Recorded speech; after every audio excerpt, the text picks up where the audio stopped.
பரிசுத்த நாமத்திற்கு மகிமை உண்டாகட்டும். దేవుని పరిశుద్ధమైన నామమునకు మహిమ కలుగును గాక. எங்களுடைய அழைப்பினை ஏற்று இந்த ஆசீர்வதிக்கப்பட்டதான வேத பாட கூட்டத்தின் 2ஆம் நாளுக்கு வருகை தந்ததான உங்கள் யாவருக்கும் ஆண்டவராகிய இயேசுவின் இனிய நாமத்தில் நாங்கள் வாழ்த்துக்களை தெரிவிக்கிறோம். మా యొక్క ఆహ్వానం అందుకొని ఈ వేద పట్ల కూటముల యొక్క ఈ 2వ దిన సాయంత్రం నాకు మీ అందరూ వచ్చినందుకు దేవుని యొక్క నామమున ఆయన మధురమైన నామమున శుభాభినందనలు తెలియజేస్తున్నాము. நாம் இந்த நாட்களில் தேவனுடைய 7 முத்திரைகள் என்கிறதான தலைப்பிலே பரிசுத்த ஆவியானவர் உதவியோடு దేవుని తిరువచనங்களை ధ్యానించి வருகிறோம். ఈ దినములలో మనము దేవుని యొక్క 7 ముద్రలు అనే యొక్క అంశము మీద పరిశుద్ధాత్మ సహాయముతో దేవుని వాక్యములను ధ్యానించుచూ వచ్చుచున్నాము. பத்ம தீவிலே சிறையிருப்பிலே காணப்பட்ட அன்பின் அப்போஸ்தலனாகிய யோவான் ஒரு தரிசனத்தை காண்கிறார். పద్మసు దీవిలో పరవాసిగా ఉంటున్నటువంటి ప్రేమ అపోస్తలుడైనటువంటి యోహాను ఒక దర్శనమును చూచుచున్నాడు. சிங்காசனத்திலே பிதாவாகிய தேவன் வீற்றிருப்பதாகவும் அல்லது அமர்ந்திருப்பதாகவும் அவருடைய வலதுகரத்தில் உள்ளும் புறம்பும் எழுதப்பட்டு 7 முத்திரைகளால் முத்திரிக்கப்பட்டிருக்கிற ஒரு புஸ்தகம் இருப்பதாக காண்கிறார். ఆ యొక్క దర్శనములో అతడు సింహాసనము వేయబడి ఉండుటయు ఆ సింహాసనము మీద ఒకడు ఆసీనుడై ఉండుటయు చూస్తున్నాడు. ఆయన యొక్క కుడి చేతిలో లోపలను వెలుపడిన ముద్ర కలిగి లోపలను వెలుపడిన వ్రాత కలిగి 7 ముద్రలతో ముద్రించబడినటువంటి ఒక పుస్తకమును అతని కుడి చేతిలో ఉండుట చూచియున్నాడు. அந்த புஸ்தகத்திலே எழுதப்பட்டிருந்ததான சத்தியங்களை ரகசியங்களை எப்படியாயினும் அறிந்து கொள்ள வேண்டும் என்று வாஞ்சியுள்ளவராயிருந்து அவர் கண்ணீரோடு దేవుని నోకి మండ్రాడినారు. ఆ గ్రంథములో ఆ పుస్తకంలో రాయబడినటువంటి కార్యములన్నీ కూడా తెలుసుకోవాలని వాంఛతోనూ ఆకాంక్షతోనూ అతడు కన్నీరు విడిచుటకు ప్రారంభించి ఉన్నాడు. கர்த்தருடைய பரிசுத்த நாமத்திற்கு மகிமை உண்டாகட்டும். దేవుని పరిశుద్ధమైన నామమునకు మహిమ కలుగును గాక. அவருடைய கண்ணீரை கண்ட பரலோகம் அந்த 7 முத்திரைகளையும் உடைத்து அதில் உள்ள ரகசியங்களை அவருக்கு வெளிப்படுத்தி கொடுத்தது. ఆ యొక్క కన్నీటిని చూచినటువంటి పరలోకము ఆ 7 ముద్రలను విప్పి ఆ గ్రంథములో ఉన్నటువంటి రహస్యములను అతనికి బయలుపరిచి ఉన్నది.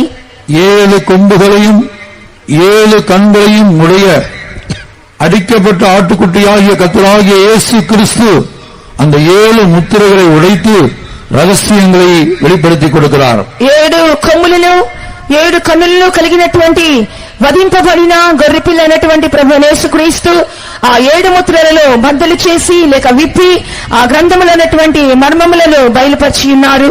கர்த்தருடைய பரிசுத்த நாமத்திற்கு மகிமை உண்டாகட்டும். దేవుని పరిశుద్ధమైన నామమునకు మహిమ కలుగును గాక.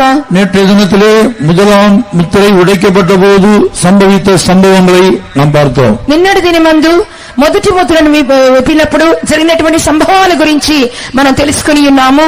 மறுபடியும் சுருக்கமாக நான் சொல்ல விரும்புவது இந்த 7 முத்திரைகள் உடைக்கப்படுகிறதான இந்த விஷயமானது கர்த்தராகிய இயேசு கிறிஸ்துவின் ரகசிய வருகைக்கு பிற்பாடு இந்த உலகத்திலே நடக்கப் போகிறதான 7 வருட உபத்திரவ காலத்தை அல்லது சர்வாதிகாரி அந்திக்கு சுண்டி ஆட்சியை பற்றியதாய் இருக்கிறது.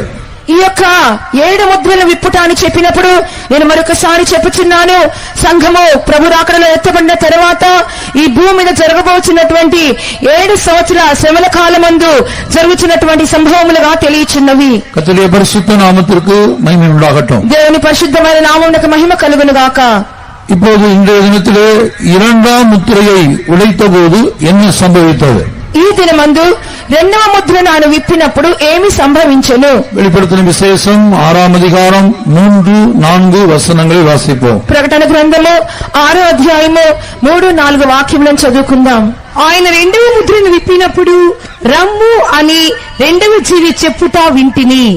అప్పుడు ఎర్రదైన వేరొక గుర్రము బయలు వెళ్ళెను. మనుషుని ఒకని ఒకడు చంపుకొనున్నట్లు భూలోకములో సమాధానము లేకుండా చేయుటకు ఈ గుర్రము మీద కూర్చున్న వానికి అధికారం ఇయ్యబడెను, మరియు అతనికి ఒక పెద్ద ఖడ్గం ఇయ్యబడెను. அவர் 2ஆம் முத்திரையை உடைத்த போது 2ஆம் ஜீவனானது நீ வந்து பார் என்று சொல்ல கேட்டேன். அப்பொழுது சிவப்பான வேறொரு குதிரை புறப்பட்டது. அதன் மேல் ஏறி இருந்தவனுக்கு பூமியில் உள்ளவர்கள் ஒருவரை ஒருவர் கொலை செய்யத்தக்கதாக சமாதானத்தை பூமியிலிருந்து எடுத்து போடும்படியான அதிகாரம் கொடுக்கப்பட்டது. ஒரு பெரிய பட்டயம் அவனுக்கு கொடுக்கப்பட்டது. கர்த்தருடைய பரிசுத்த நாமத்திற்கு மகிமை உண்டாகட்டும். దేవుని పరిశుద్ధ నామానికి మహిమ కలుగును గాక. சமாதானத்தை கொடுப்பேன், சௌக்கியத்தை கொடுப்பேன் என்று வாக்கு பண்ணி உலக தலைவனாக அந்தி கிறிஸ்து ஆளுகைக்கு வருகிறான். సమాధానాన్ని ఇస్తాను, సుఖమును సౌఖ్యమును ఇచ్చేదను అని చెప్పి ఈ యొక్క లోక నాయకునిగా అంత్యక్రీస్తు బయలుపడును. மூன்றாம் உலக மகா யுத்தத்துக்கு பிற்பாடு ஒரு சமாதானமற்ற சூழ்நிலை காணப்படும். மாத்திரமல்ல, ஜனங்கள் மரண பயத்தினால் பிடிக்கப்பட்டவர்களாக அந்த நாட்களிலே காணப்படுவார்கள். మూడవ ప్రపంచ యుద్ధం అయిపోయిన తర్వాత ఒక సమాధానం లేని స్థితి భూమి మీద ఏర్పడును. అంత మాత్రమే కాకుండా మనుషులలో మరణ భయము ఏర్పడును. கர்த்தருடைய பரிசுத்த நாமத்திற்கு மகிமை உண்டாகட்டும். దేవుని పరిశుద్ధమైన నామమునకు మహిమ కలుగును గాక.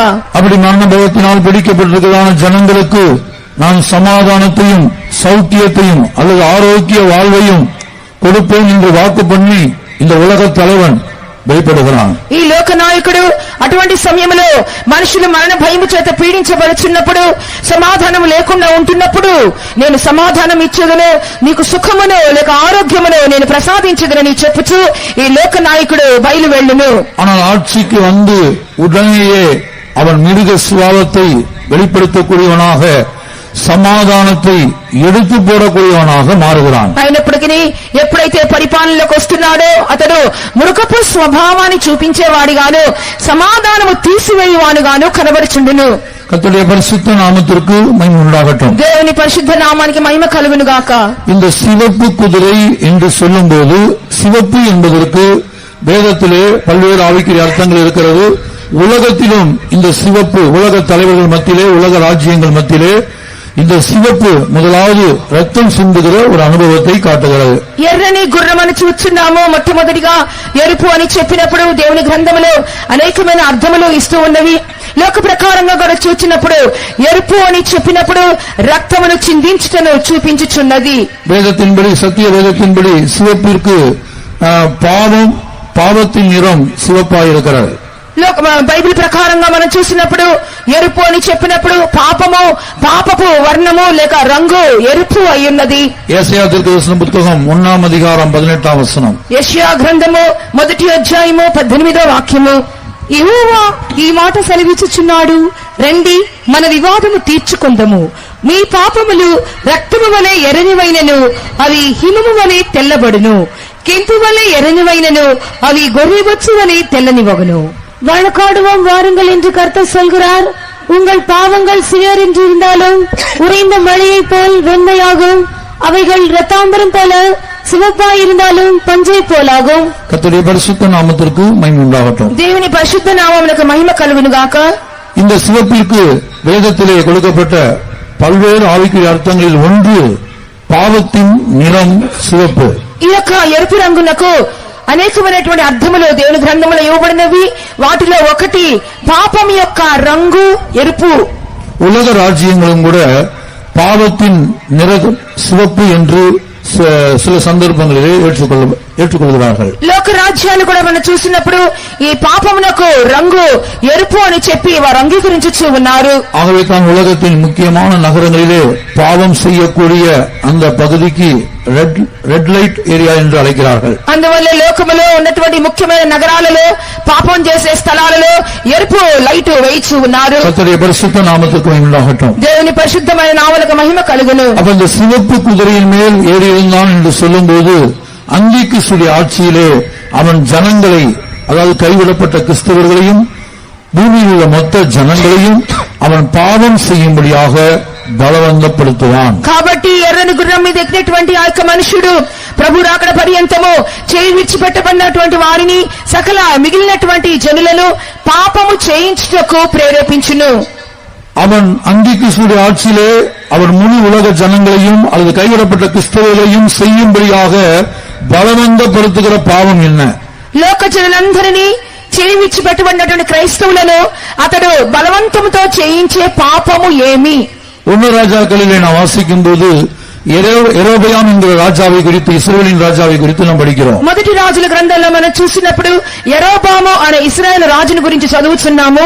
அவன் தேவ ஜனங்களை பலவந்தப்படுத்தி ராஜாவாக மாறின பிற்பாடு தேவ ஜனங்களை பொன் கன்றுக்குட்டிகளை செய்து విగ్రహారాధన చేసి అది వణంగుబడిயாக செய்தான். ఈ యెరొబాము ఇశ్రాయేలును పరిపాలన చేయుటకు వచ్చిన తదుపరి ఇశ్రాయేలు ప్రజలందరినీ కూడా బంగారు దూడను చేయించి విగ్రహారాధన చేయించుటకు అతడు మొదలు పెట్టించి ఉన్నాడు. வேலைக்காரனாய் காணப்பட்ட యెరొబెయాமை கர்த்தர் தம்முடைய ஜனத்தின் மேல் ராஜாவாக உயர்த்தினார். దాసుడుగా కనబడుచున్నటువంటి యెరొబామును దేవుడు తన జనుల మీద రాజుగా హెచ్చించి ఉన్నారు. ஆனால் அவனுடைய தன்னுடைய ஸ்தானத்தை காப்பாற்றிக் கொள்வதற்காக, காத்துக் கொள்வதற்காக அவன் ஜனங்களை பொன் கன்றுக்குட்டிகளை செய்து அதை வணங்கும்படி செய்தான்.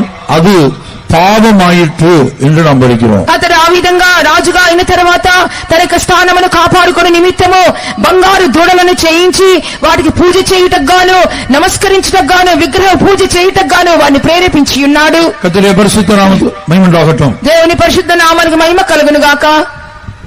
ஒன்னு ராஜாக்கள் நான் வாசிக்கும் போது మొదటి రాజుల గ్రంథములో 12వ అధికారం 12వ అధ్యాయము 28వ వచనం వాసిద్దాం. 28వ వాక్యాన్ని చదువుకుందాం. 28 నుండి 30 వరకు వాసిக்கும் పోదు 28 నుండి 30 వాక్యం వరకు చదువుకుంటున్నప్పుడు యెరొబాము తన హృదయమందు తలంచి ఆలోచన చేసి 2 బంగారపు దూడలు చేయించి జనులను పిలిచి, యెరూషలేమునకు పోవుట మీకు బహు కష్టము.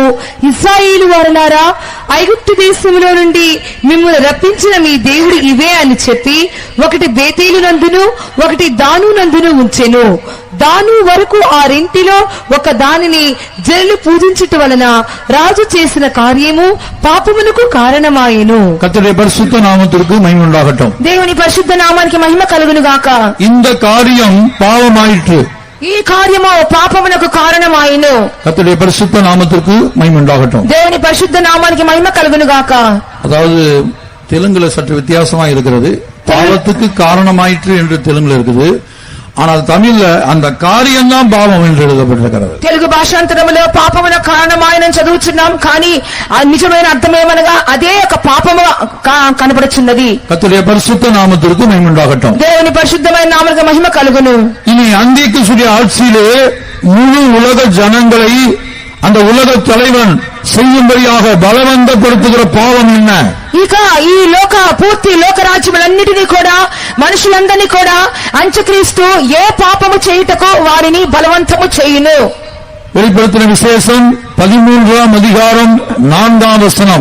ప్రకటన గ్రంథము 13వ అధ్యాయము 4వ వాక్యము. ఆ మృగమునకు అధికారం ఇచ్చినందున వారు ఘట సర్పమునకు నమస్కారము చేసిరి. మరియు వారు ఈ మృగముతో సాటి ఎవడు, దానితో యుద్ధము చేయగలవాడెవడు అని చెప్పుకొనుచు ఆ మృగమునకు నమస్కారము చేసిరి. அந்த மிருகத்திற்கு அப்படிப்பட்ட அதிகாரம் கொடுத்த வலு சர்பத்தை வணங்கினார்கள்.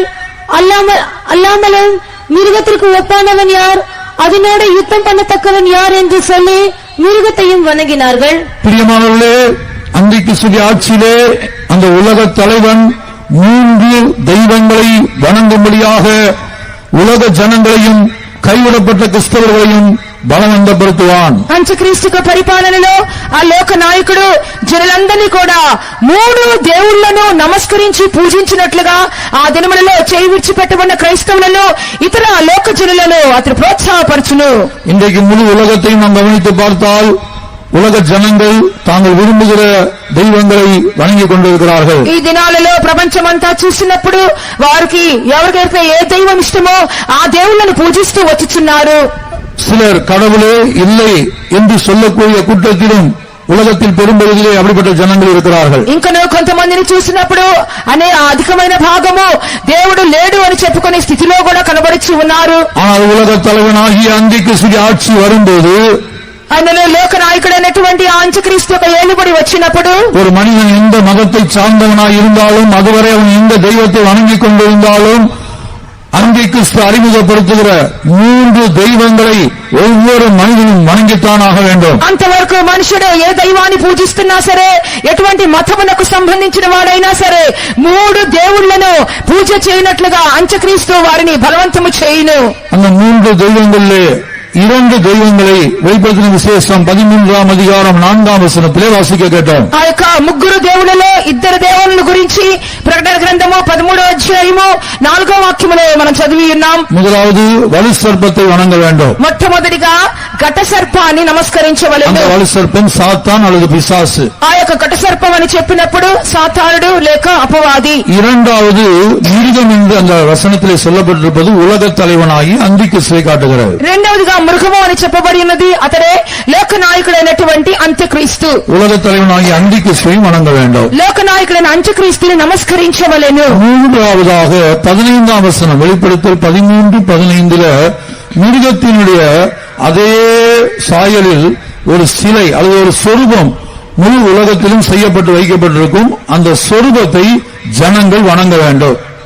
ప్రకటన గ్రంథము 13వ అధ్యాయము 15వ వాక్యంలో చూస్తున్నాము, ఆ మృగము యొక్క అదే ప్రతిమను తయారు చేసి పెట్టుదురు, ఆ ప్రతిమకు వారందరూ నమస్కరించవలెను. வெளிப்படுத்தல் 13:15 ప్రకటన గ్రంథము 13వ అధ్యాయము 15వ వాక్యము. మరియు ఆ మృగము యొక్క ప్రతిమ మాట్లాడినట్లు ఆ మృగము యొక్క ప్రతిమకు నమస్కారము చేయని వారిని హతము చేయునట్లును ఆ మృగము యొక్క ప్రతిమకు ప్రాణమిచ్చుటకై దానికి అధికారం ఇయ్యబడెను.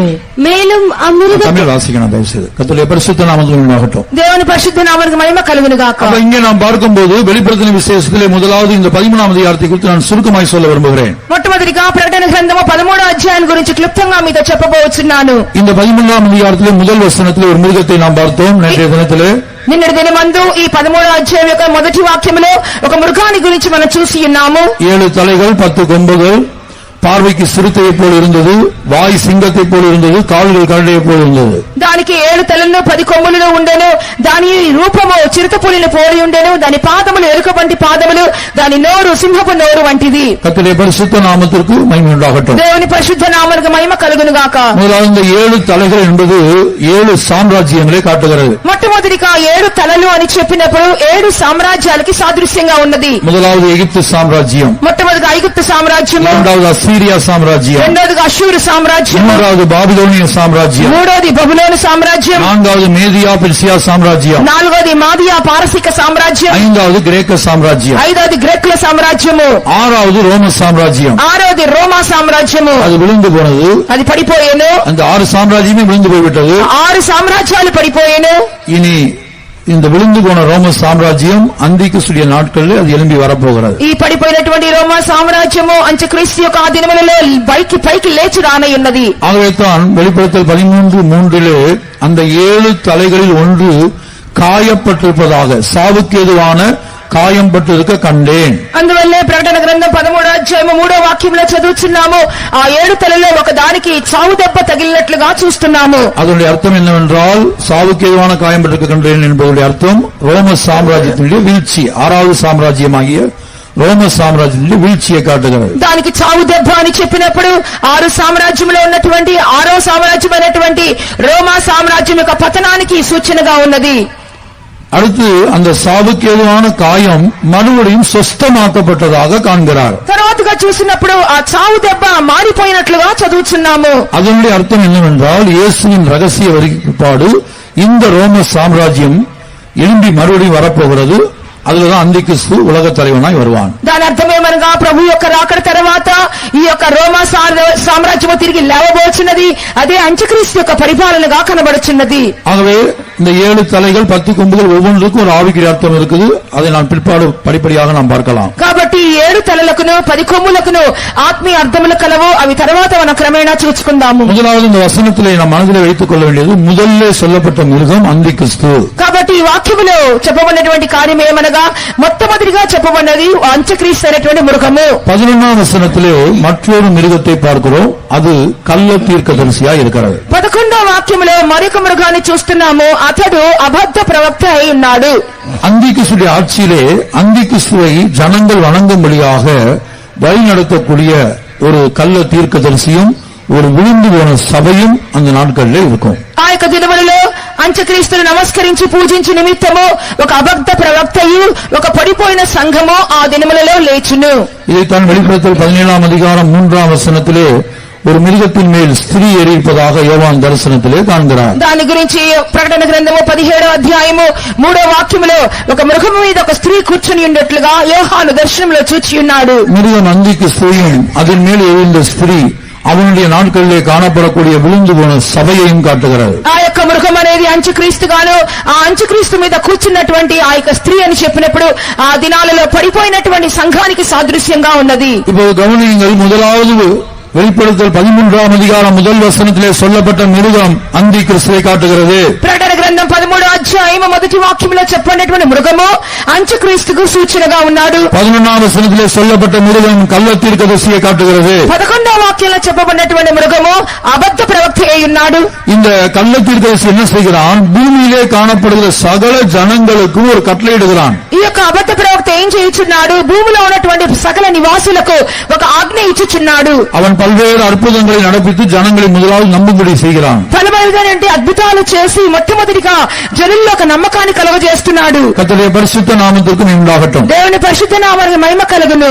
அவன் பூமியில் உள்ள சகல குடிகளுக்கும் அந்தி கிறிஸ்துவுடைய அதே ரூபத்தில், அந்த உலகத்தலைவனுடைய அதே ரூபத்தில் சிலைகள் செய்யும்படியாக, முழு உலகத்திலும் சிலைகள் செய்யும்படியாக கட்டளையிடுகிறான். ఆ యొక్క అబద్ధ ప్రవక్త ఏం చేయించున్నాడు అనగా అంత్యక్రీస్తు యొక్క అదే రూపాన్ని, ఆ లోక నాయకుని యొక్క అదే రూపంతో కూడినటువంటి ఒక ప్రతిమను, ఒక బొమ్మను తయారు చేసి దానికి నమస్కారం చేయమని చెప్పుచూ ఉన్నాడు. அதை வெளிப்படுத்தின விசேஷம் 13ஆம் அதிகாரம் 14ஆம் வசனத்திலே நாம் படிக்கிறோம். దాని గురించి ప్రకటన గ్రంథము 13వ అధ్యాయము 14వ వాక్యంలో చదువుచున్నాము.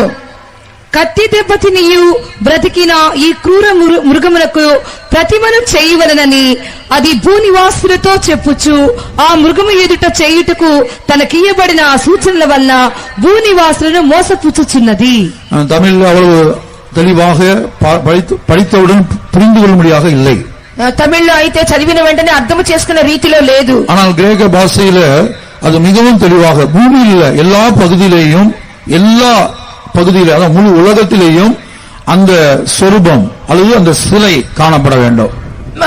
గ్రీకు భాషాంతరంలో చూసినప్పుడు చాలా బాగా తేటగా అర్థమయ్యే విధంగా భూనివాసులందరూ కూడా, భూ ప్రజలందరూ కూడా ఆ శిలను లేక ఆ ప్రతిమను నమస్కరించినట్లుగా చేయుచున్నది. இப்ப நம்முடைய இந்தியாவில் கூட பாத்தீங்கன்னா உத்தரப்பிரதேசத்துல மாயாவதி அவர்கள் முதலமைச்சராக இருந்தபோது அவருடைய உருவ சிலை ఉత్తరప్రదేశ్లో పల్వేరు இடங்களில் வைக்கப்பட்டது. మనకు భారతదేశాన్ని కూడా చూచినప్పుడు, ఉత్తరప్రదేశ్ రాష్ట్రంలో చూచినప్పుడు మాయావతి గారు తన యొక్క ప్రతిమను, తన యొక్క బొమ్మను తయారు చేసి పెట్టినట్లుగా చూస్తున్నాము.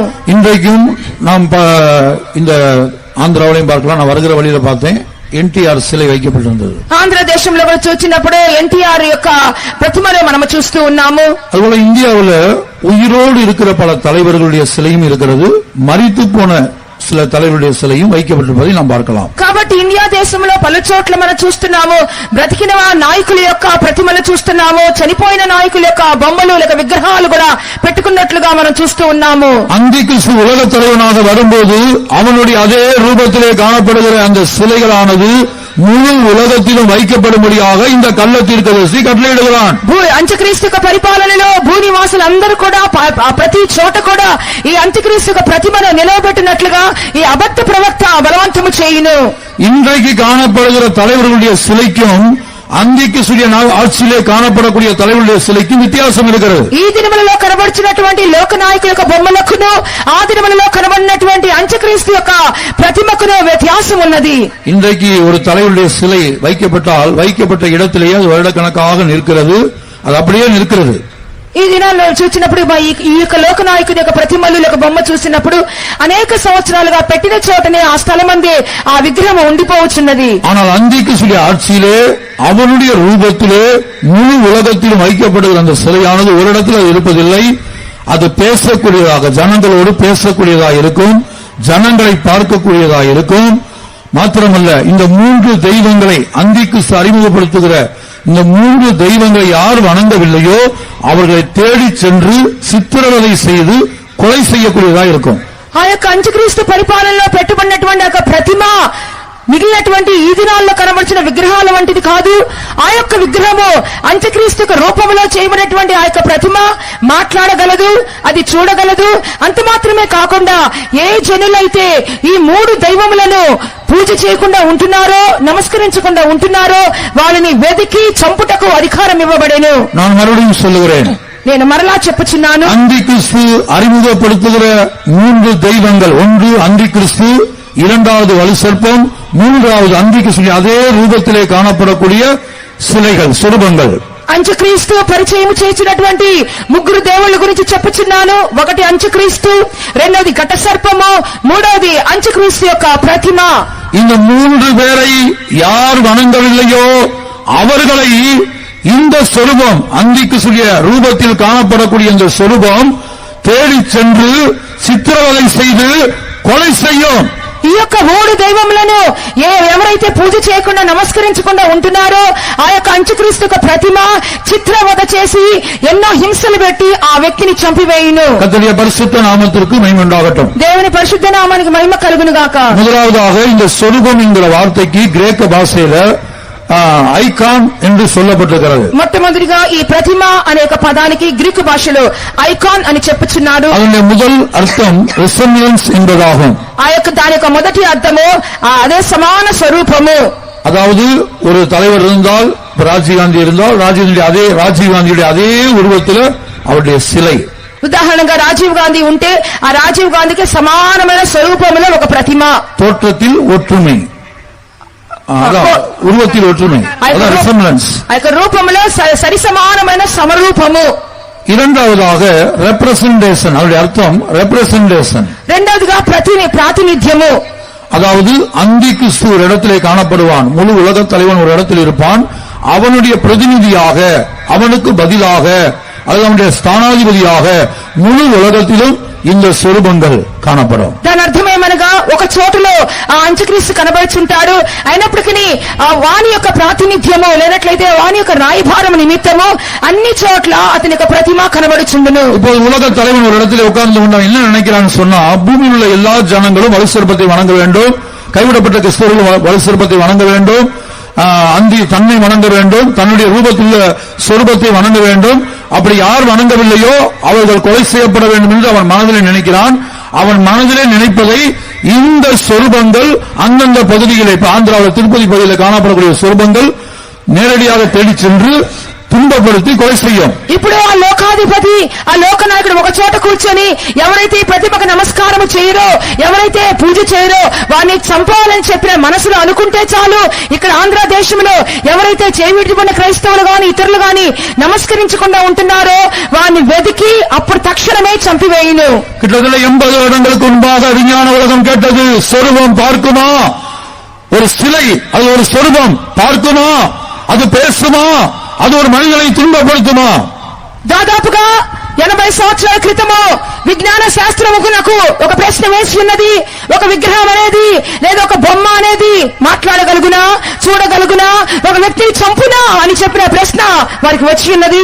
விஞ்ஞானம் அபரிதமாய் வளர்வதற்கு முன்பாக, విజ్ఞానము అధికంగా ప్రబలమవుటకు ముందుగా, நவீன கண்டுபிடிக்கப்படுவதற்கு முன்பாக, నాగరికమైనటువంటి కనుగోళ్లు చేయుటకు ముందుగా யோவான் தரிசனத்திலே காண்கிறார். வெளிப்படுத்தல் 13:15 அவர் தரிசனத்திலே கண்ட சொரூபம் அது பேசக்கூடியதாய், காணக்கூடியதாய், இந்த 3 தெய்வங்களை யார் வணங்கவில்லையோ அவர்களை கொலை செய்யக்கூடியதாய் அதற்கு ஆவி கொடுக்கப்பட்டது. ఎన్నో సంవత్సరాల క్రితం యోహాను తన దర్శనంలో ప్రకటన గ్రంథం 13వ అధ్యాయంలో ముందుగానే చెప్పుచున్నాడు, ఆ విగ్రహము మాట్లాడును, ఆ విగ్రహము చూచును, ఎవరైతే దానికి నమస్కారం చేయలేదో చిత్రహింసలు పెట్టి నరుకుని చంపునని చెప్పి ఉన్నాడు. பிரியமானவர்களே, இன்றைக்கு நம்முடைய நாட்களில் எந்திர மனிதன்கள், அதாவது ரோபோக்கள் కనుగొనబడినది. ఈ దినములలో యంత్ర మనుషులు లేక మర మనుషులు అనగా రోబోలు కనుగొని ఉన్నారు. இதுவரைக்கும் நாம் கேள்விப்பட்டோம், அந்திக்கு சூழி அதே ரூபத்தில் அந்த சொரூபம் காணப்படும், அது பேசக்கூடியதா இருக்கும். అంత్యక్రీస్తు యొక్క అదే రూపములో ఆ రోబోల యొక్క స్వరూపము కనబడును, అవి మాట్లాడగలుగును. சுமார் 80 வருடங்களுக்கு முன்பாக இது சாத்தியமா என்று விஞ்ஞானிகள் கேட்டார்கள். దాదాపు 80 సంవత్సరాల క్రితము విజ్ఞానవేత్తలు ఇది సాధ్యమా అని అడిగి ఉన్నారు. இன்னைக்கு நம்முடைய நாட்களிலே என்னுடைய வலதுகை பக்கத்திலே முதல் படத்திலே ஒசாகா பல்கலைக்கழகத்திலே ஹிரோஷி இசிகுரோ என்கிற ஒரு ஆராய்ச்சியாளர் தன்னுடைய அதே ரூபத்திலே ஒரு எந்திர மனிதனை செய்திருக்கிறார். அவர்கள் இருவர் படத்தை அங்க பார்க்கிறோம். இதுல எது ரோபோ, எது அந்த பேராசிரியர், அந்த ஆராய்ச்சியாளர் என்று நமக்கு கண்டுபிடிப்பது கடினம். హిరోషి ఇసిగరో అనేక శాస్త్రవేత్త తన రూపంలోనే సమానంగా ఉండే ఒక రోబోని తయారు చేస్తున్నాడు. నా కుడి చేతి వైపునటువంటి ఆ మొదటి పటాన్ని చూడండి. ఏది రోబో ఏది నిజమైన మనిషో వ్యత్యాసం కనుగొనలేకుండా ఉంటున్నది. இந்த ரோபோ அவரை போல் இருப்பது மாத்திரமல்ல, அது பேசக்கூடியதா இருக்கிறது மாத்திரமல்ல, இந்த ஆராய்ச்சியாளர் என்னென்ன செய்ய வேண்டும் என்று விரும்புகிறாரோ இவர் செய்ய வேண்டிய எல்லா வேலைகளையும் ఇవరికి బదిలాగా இந்த ரோபோ போய் செய்து வருகிறது. అతని అదే రూపంలో ఉండటం మాత్రమే కాదు, దానికి మాట్లాడే శక్తి ఉండటం మాత్రమే కాదు, ఈ పరిశోధకుడు ఏ ఏ కార్యాలు తలస్తున్నాడో, ఈ వ్యక్తి ఏమి చేయాలని అనుకుంటున్నాడో అవన్నీ కూడా రోబో మూలంగా చేయిస్తూ ఉన్నాడు. సమీపத்திலே ఇది சில வருஷங்களுக்கு முன்பாக கண்டுபிடிக்கப்பட்ட கண்டுபிடிப்பு. ఇది సమీప కాలంలో కనుక్కున్నటువంటి కనుగోలు. சில வருஷங்களுக்கு முன்பாக இந்த படம் எடுக்கப்பட்டது. కొన్ని సంవత్సరాల క్రితం ఈ పటము చిత్రీకరించబడి ఉన్నది. ஆனால் సమీపத்திலே இதோட அட்வான்ஸ் கண்டுபிடிப்பை அவர் வெளிப்படுத்தினார். కానీ సమీప దినములలో దీని యొక్క ఇంకా ముందు చర్యను కనుగొని ఉన్నారు. அதிலே அவர் செய்தது என்னவென்றால், ஒரு பெரிய ஆராய்ச்சியாளர்களை கூட்டி இப்போது என்னுடைய ரூபத்திலே காணப்படுகிற இந்த ரோபோவை இப்ப உங்க ரூபத்திலேயோ அல்லது ஏ ரூபத்திலேயோ அது சகோதரனோ சகோதரியோ அந்த ரூபத்துல மாற்ற முடியும் என்று மாற்றி காண்பித்தார். అనేక మంది పరిశోధకులు చేరి ఇప్పుడు నా రూపంలో ఈ యొక్క రోబో కనబడుచున్నది, ఇప్పుడు మీ రూపంలో కానీ ఇతర ఎవరి రూపంలో కానీ, అది స్త్రీ గాని అది పురుషుడు గాని అది ఏ రూపంలో అయినా కూడా చేయగలమో అనే కార్యాన్ని వారు చేసి చూపించి నిరూపించి ఉన్నారు. இவர் சொல்லுகிறார், என்னுடைய ரூபத்திலே காணப்படுகிற இந்த இந்திரமயன் ரோபோவை உங்கள் யாருடைய ரூபத்திலும் மாற்றி காண்பிக்க முடியும். నా రూపంలో కనబడుచున్నటువంటి రోబో ఈ యంత్ర మనిషిని ఏ రూపంలో అయినా సరే మీ రూపంలో కూడా మేము చేసి చూపించగలము అని చెప్పుచున్నారు. டெலிபிரசன்ஸ் ரோபோ என்று சொல்லுகிறார்கள். టెలిప్రెసెన్స్ రోబో అని చెప్పుచున్నారు. அதாவது ஒரு இன்ஜினியரா இருக்கட்டும், ஒரு டாக்டரா இருக்கட்டும், அவர் செய்ய வேண்டிய எல்லா வேலையையும் அந்த எந்திரமணியை கொண்டு செய்யக்கூடிய அளவுக்கு இன்றைக்கு டெக்னாலஜி வந்திருக்கிறது. ఒక ఇంజనీర్ అవ్వచ్చును, ఒక డాక్టర్ అవ్వచ్చును, వారు చేయగలిగినటువంటి ప్రతి విధమైనటువంటి క్రియలన్నీ కూడా రోబో మూలంగా చేయించగలిగినటువంటి సాంకేతిక పరిజ్ఞానము అధికమాయను. இதுதான் அந்திகிறிஸ்து ஆட்சியிலே சம்பவிக்க போகிறது. எப்படி இந்த பேராசிரியர் இந்த ஹிரோஷி இசிகுரோ தன்னுடைய அதே ரூபத்திலே ஒரு ரோபோவை உண்டாக்கினாரோ, தான் செய்ய வேண்டிய வேலைகள் எல்லாம் அந்த ரோபோவை வைத்து செய்கிறாரோ, ఈ హెరోషి ఇసిగురో అనేటువంటి శాస్త్రవేత్త ఎలాగునా తన రూపంలో ఒక మర మనిషిని తయారు చేసుకుని తాను చేయవలసిన పనులన్నీ కూడా ఆ రోబో మూలంగా చేయిస్తూ ఉన్నాడో, அந்திகிறிஸ்து ஆட்சியிலே உலக தலைவனாகிய அந்திகிறிஸ்து அதே ரூபத்திலே எந்திர மனிதர்கள் முழு உலகத்திலும் உருவாக்கப்பட்டு இந்த மூன்று தெய்வங்கள் யாரெல்லாம் வணங்கவில்லையோ அவர்களுக்கு புசிக்கவோ குடிக்கவோ உடுத்த వస్త్రమో ஒன்றும் கிடைக்காது. అంత్యక్రీస్తు అనేటువంటి ఆ లోకనాయకుని యొక్క అదే రూపంలో అదే ప్రతిమను తయారు చేసి ఈ జనులలో భూలోకంలో ఏ జనులైతే ఇక మూడు దైవములను పూజించకుండా ఉంటున్నారో వారికి తినుటకును ఇవ్వకుండా, త్రాగుటకు ఇవ్వకుండా, వస్త్రములు ఇవ్వకుండా వాళ్ళకి చిత్రహింసలు పెట్టును. வெளிப்படுத்தல் 13:15 இந்த சொரூபத்துக்கு ஒரு ஆவி கொடுக்கப்பட்டதாக நாம் பார்க்கிறோம். அப்படித்தான் கம்ப்யூட்டர் உதவியினால இந்த ரோபோக்கள் இயக்கப்படுகிறது. இப்ப இந்த ரோபோவுடைய அந்த ஆவி அதை விட்டு அந்த சிஸ்டத்துல அந்த ரோபோக்கு கொடுக்கப்பட்ட அந்த மெமரி கார்டுல உள்ள காரியத்தை அவங்க டெலீட் பண்ணியாச்சு அல்லது இயக்க முடியாமல் செய்து விட்டாச்சுன்னா அது சாதாரண சிலைதான், சாதாரண சிலையா மாறிடும். ప్రకటన గ్రంథము 13:15 వాక్యంలో ఆ కార్యము చెప్పబడి ఉన్నది. ఈ యొక్క కంప్యూటర్ మూలముగా దాంట్లో ఆ రోబోలోకి చేయవలసిన కార్యములన్నీ కూడా దానిలో ఫీడ్ చేసి పెడతారు, దానికి విద్యుత్ శక్తి ఇస్తారు. అది కానీ తీసివేసినట్లయితే, ఆ మెమరీ కార్డ్ తీసివేసినట్లయితే అది ఎందుకు పనికిరాని ప్రతిమగానే ఉండిపోవును. கர்த்தருடைய பரிசுத்த நாமத்துக்கு உண்டாகட்டும். దేవుని పరిశుద్ధ నామమునకు మహిమ కలుగును గాక. இந்த இயக்கத்தை கம்ப்யூட்டர் மூலமா இயக்கிறதான இந்த இயக்கத்தை அது நீக்கிவிட்டால் அது வெறும் சிலைதான்.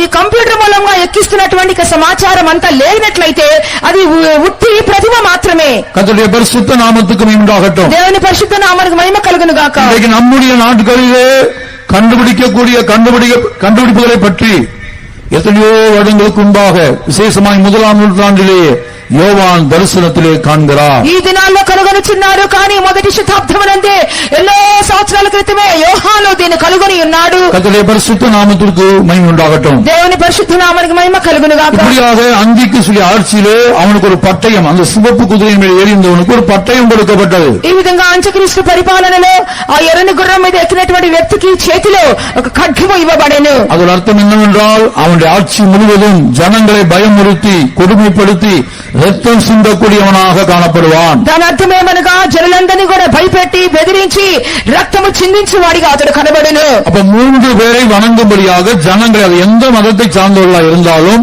மாத்திரமல்ல கடவுளே இல்லை என்று இதுவரை ஜீவிக்கிறவர்களாக இருந்தாலும், கைவிடப்பட்ட கிறிஸ்தவர்களாக இருந்தாலும், இந்த 3 தெய்வங்களை வணங்கினால்தான் புசிப்பதற்கும் குடிப்பதற்கும் ஆகாரம் கிடைக்கும். చేయి విడిచిపెట్టబడిన క్రైస్తవులైనా సరే, ఏ మతానికి చెందిన వారైనా సరే, సర్వలోక జనులందరూ కూడా దేవుడు లేడని చెప్పుకునే వాళ్ళు సైతము ఈ 3 దైవములను పూజ చేయ నిమిత్తము ఆ అంత్యక్రీస్తు ప్రేరేపించును. மாத்திரமல்ல வெளிப்படுத்தல் 13ஆம் அதிகாரம் 14ஆம் வசனத்தில் நீங்கள் தொடர்ந்து படித்தால், இந்த ரோபோக்களை கொண்டுதான், இந்த எந்திர மனிதர்களை கொண்டுதான் ஜனங்களுடைய கரத்திலே, அது சிறியோராய் இருந்தாலும் பெரியோராய் இருந்தாலும் ஐஸ்வர்யவான்களாய் இருந்தாலும் தரித்திரராய் இருந்தாலும் வலது கையிலும் நெற்றியிலும் ஒரு முத்திரையை இந்த ரோபோக்களை கொண்டுதான் தரிக்கிறான். ప్రకటన గ్రంథము 13వ అధ్యాయము 16వ వాక్యంలో చెప్పబడిన విధముగా చిన్నవారైనను పెద్దవారైనను గొప్పవారైనను ధనికులైనను పేదలైనను అందరూ కూడా ప్రతిమను నమస్కారం చేయవలెను, దాని కొరకు వారికి ఒక ముద్ర వేయిచున్నాడు. வலது கையிலும் நெற்றியிலும் அந்திக்கு சுய முத்திரை இல்லாவிட்டால் ஒரு பொருளை விற்கவோ வாங்கவோ முடியாது. எதையும் கடைகளிலிருந்து வாங்க முடியும். பணம் இருந்தாலும் பணம் செல்லாமல் போய்விடும். కుడి చేతి మీదనైనను నొసటి మీదనైనను ఆ ముద్రను వేయించుకొనవలెను. ఆ ముద్ర లేని వారు ఏమీ కొనుక్కొనలేరు. క్రయ విక్రయములు వారు ఎంత మాత్రమో చేయజాలరు. கர்த்தருடைய பரிசுத்த நாமத்துக்கு உண்டாகட்டும். దేవుని పరిశుద్ధ నామానికి మహిమ కలుగును. இன்றைக்கு நம்முடைய நாட்களிலே மத்திய அரசாங்கம் திடீரென்று 500 நோட்டு 1000 நோட்டு செல்லாது என்று அறிவித்தார்கள். ఈ దినములలో అకస్మాత్తుగా ప్రభుత్వం వారు 500 నోట్లు 1000 రూపాయల నోట్లు చెల్లవని ప్రకటించి ఉన్నారు. கர்த்தருடைய பரிசுத்த நாமத்துக்கு உண்டாகட்டும். దేవుని పరిశుద్ధ నామానికి మహిమ కలుగును గాక. இன்றைக்கு நம்முடைய நாட்களிலே கேஷ்லெஸ் சொசைட்டி, பணம் இல்லாத பரிவர்த்தனையை நோக்கி இன்றைக்கு இந்தியா போய்கொண்டிருக்கிறது. ఈ దినాల్లో చూసినప్పుడు భారతదేశము క్యాష్లెస్ కంట్రీగా అనగా డబ్బులే లేనటువంటి దేశముగా మారబోచు ఉన్నది. கர்த்தருடைய பரிசுத்த நாமத்திற்கு மகிமை உண்டாகட்டும். దేవుని పరిశుద్ధ నామానికి మహిమ కలుగును గాక. இதெல்லாம் அந்திக்கு சொல்லி ஆட்சி வெகு சீக்கிரத்திலே வரப்போகிறது என்பதற்கான அடையாளங்களாக இருக்கிறது. ఇవన్నీ కూడా చూసినప్పుడు అంత్యక్రీస్తు పరిపాలన బహు త్వరలో రానయ్యున్నది అనుదానికి సూచనగా ఉన్నవి. கர்த்தருடைய பரிசுத்த நாமத்திற்கு மகிமை உண்டாகட்டும். దేవుని పరిశుద్ధ నామానికి మహిమ కలుగును గాక. ஆகவே இந்த கிருபையின் காலத்திலே நாம் தேவனை சரியாய் தேடப் போகிறோமா? ஜீவனுள்ள தேவனை, நமக்காக ரத்தம் சிந்தி மரித்த தேவனை நாம் எப்படி ஆராதிக்கிறோம் என்பதை நாம் சிந்தித்து பார்ப்போமாக. ఈ దినములలో మన కొరకు ప్రాణం పెట్టినటువంటి రక్తము చిందించినటువంటి మన దేవుణ్ణి మనం వెతకబోచున్నామా లేదా అని సరిగా పరిశీలన చేసుకునవలెను.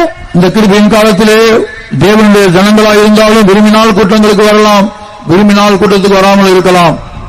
కృపాకాలంలో మనం చూసినప్పుడు జనులు ఆశిస్తే ఇష్టపడితే కూటాలకు వస్తారు, ఇష్టం లేకపోతే కూటాలు మానివేస్తున్నారు. ஒருவேளை சில பரிசுத்தவான்கள் கூட்டத்துக்கு ஜனங்கள் வர வேண்டும் என்று அவருடைய ஆத்மாவை நேசித்து கண்டித்தால் சில நேரங்களில் ஜனங்களுக்கு அது இஷ்டப்படுகிறதில்லை.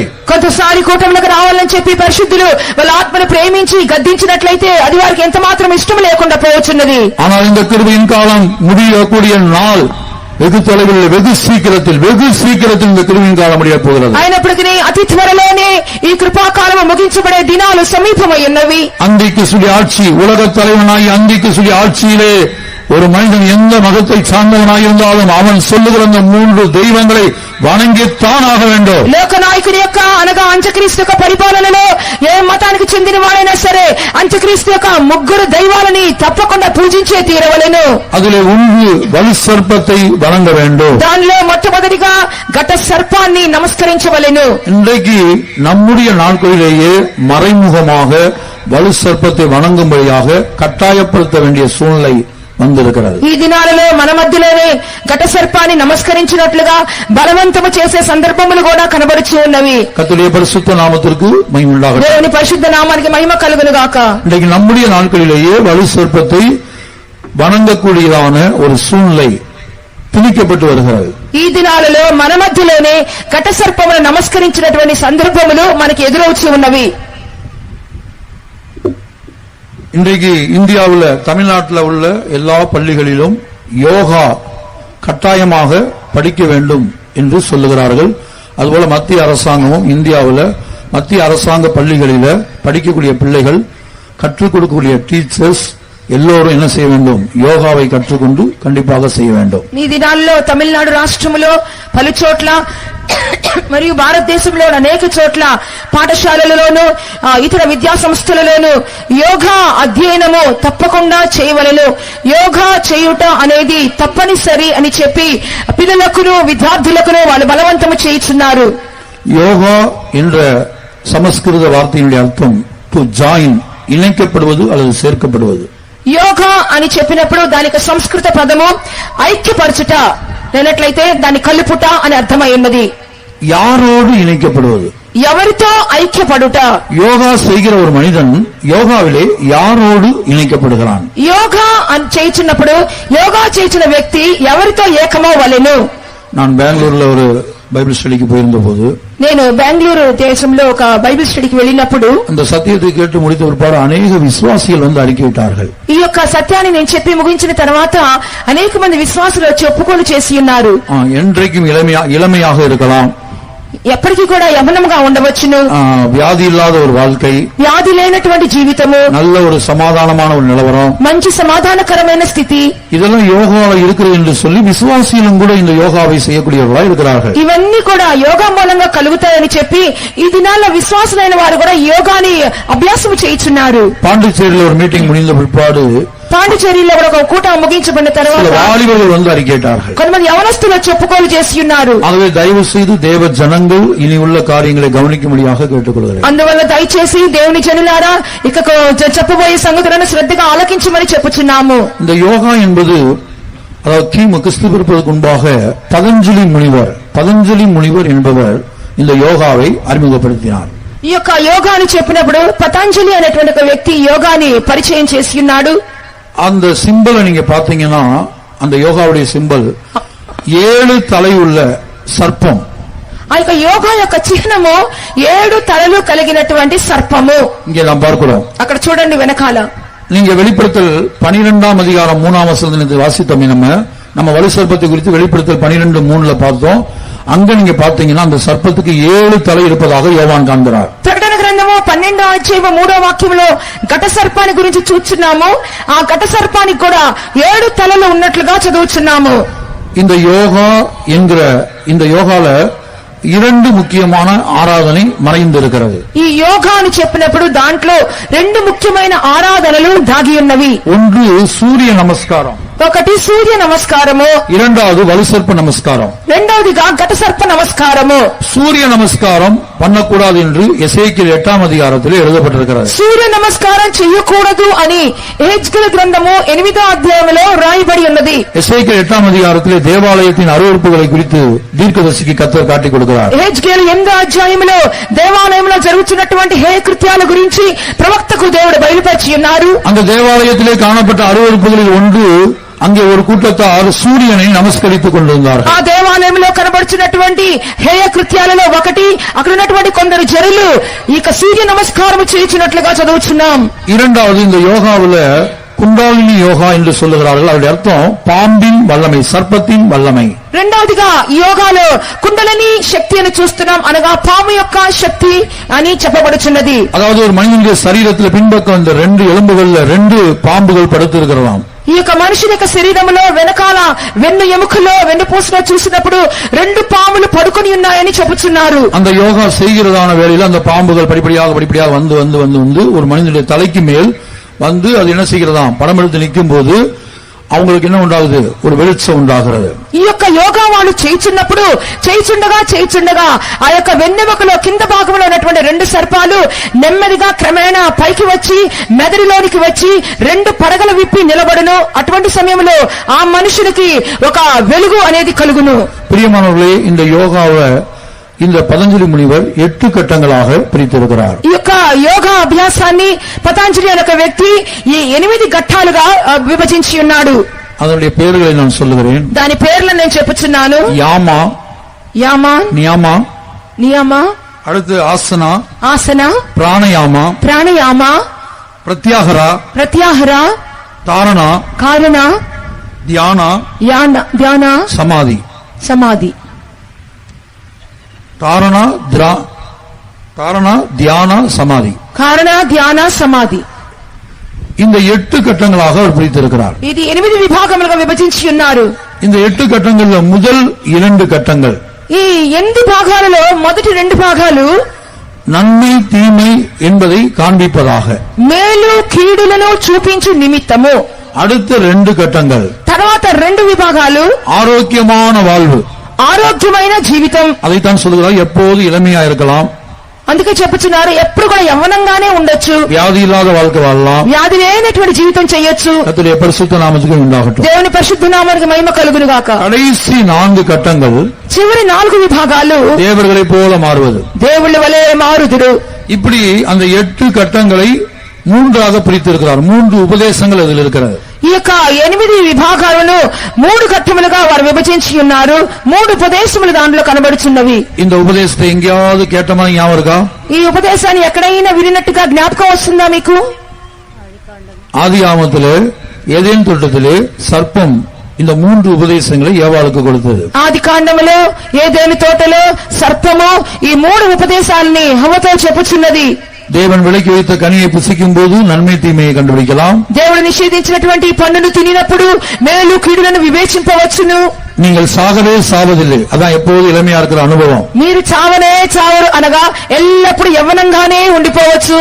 நீங்கள் தேவர்களை போல மாறுவீர்கள். మీరు దైవముల వలె మారుదురు. இதுதான் அந்த சர்ப்பம் ஏதேன் தோட்டத்திலே கொடுத்த அந்த 3 உபதேசம் தான் இந்த யோகாவின் 8 கட்டங்கள். ఈ యొక్క సర్పము ఆదిలో ఏదైనా తోటలో ఇచ్చినటువంటి 3 ఉపదేశాలే ఈ దినాలలో యోగాలో ఉన్నటువంటి 8 విభాగాలలో కనబడుచున్నది. கர்த்தருடைய பரிசுத்த நாமத்துக்கு மகிமை உண்டாகட்டும். దేవుని పరిశుద్ధ నామానికి మహిమ కలుగును గాక. இன்றைக்கு அது எப்படி நடக்கிறது என்று சொன்னால், ஸ்கூல்ல பிள்ளைகள் படிக்கக்கூடிய இடங்களில ఈ దినాలలో అది ఏ విధంగా జరుగుతున్నది అనగా పాఠశాలలో పిల్లలు చదువుకొనుచున్నప్పుడు இப்ப தமிழக கல்வி அமைச்சர் கே செங்கோட்டையன் இப்ப சமீபத்தில் கடந்த வாரத்தில் பேட்டி கொடுத்திருக்கிறார். எல்லா ஸ்கூல்லையும் எல்லா பிள்ளைகளுக்கும் மனம் எப்போதும் ஃப்ரெஷ்ஷா இருக்கிறதுக்காக யோகா சொல்லிக் கொடுக்கப்படும். ఆ దేశం యొక్క ముఖ్యమంత్రి చెప్పుచున్నాడు ప్రతి పాఠశాలలో కూడా పిల్లలు బాగా సుఖముగాను సౌఖ్యముగాను ఉండు నిమిత్తము ప్రతి పాఠశాలలో యోగాని నిర్వహించాలని చెప్పి ఖచ్చితంగా వారు నియమాలను ఏర్పాటు చేసి ఉన్నారు. தமிழக கல்வி அமைச்சர் சொல்லியிருக்கிறார். ఆ తమిళనాడు యొక్క విద్యా సంస్థలు చెప్పి ఉన్నవి. మాత్రమే కాదు, இன்றைக்கு முழு உலகத்திலையும் யோகா தினம் கொண்டாடும்படியாக நம்முடைய இந்திய பிரதமர் போய் முழு உலகத்திலும் கிறிஸ்தவ நாடுகள் 177 நாடுகள் 177 கிறிஸ்தவ நாடுகள் உட்பட முழு உலகத்திலும் யோகாவை கொண்டாடுகிறார்கள். దాదాపు 177 క్రైస్తవ దేశాలున్నాయి. వాటితో సహా ప్రపంచమంతా కూడా ఒక దినము యోగా దినంగా వాళ్ళు ఆచరించాలని చెప్పి తయారు చేసి ఉన్నారు.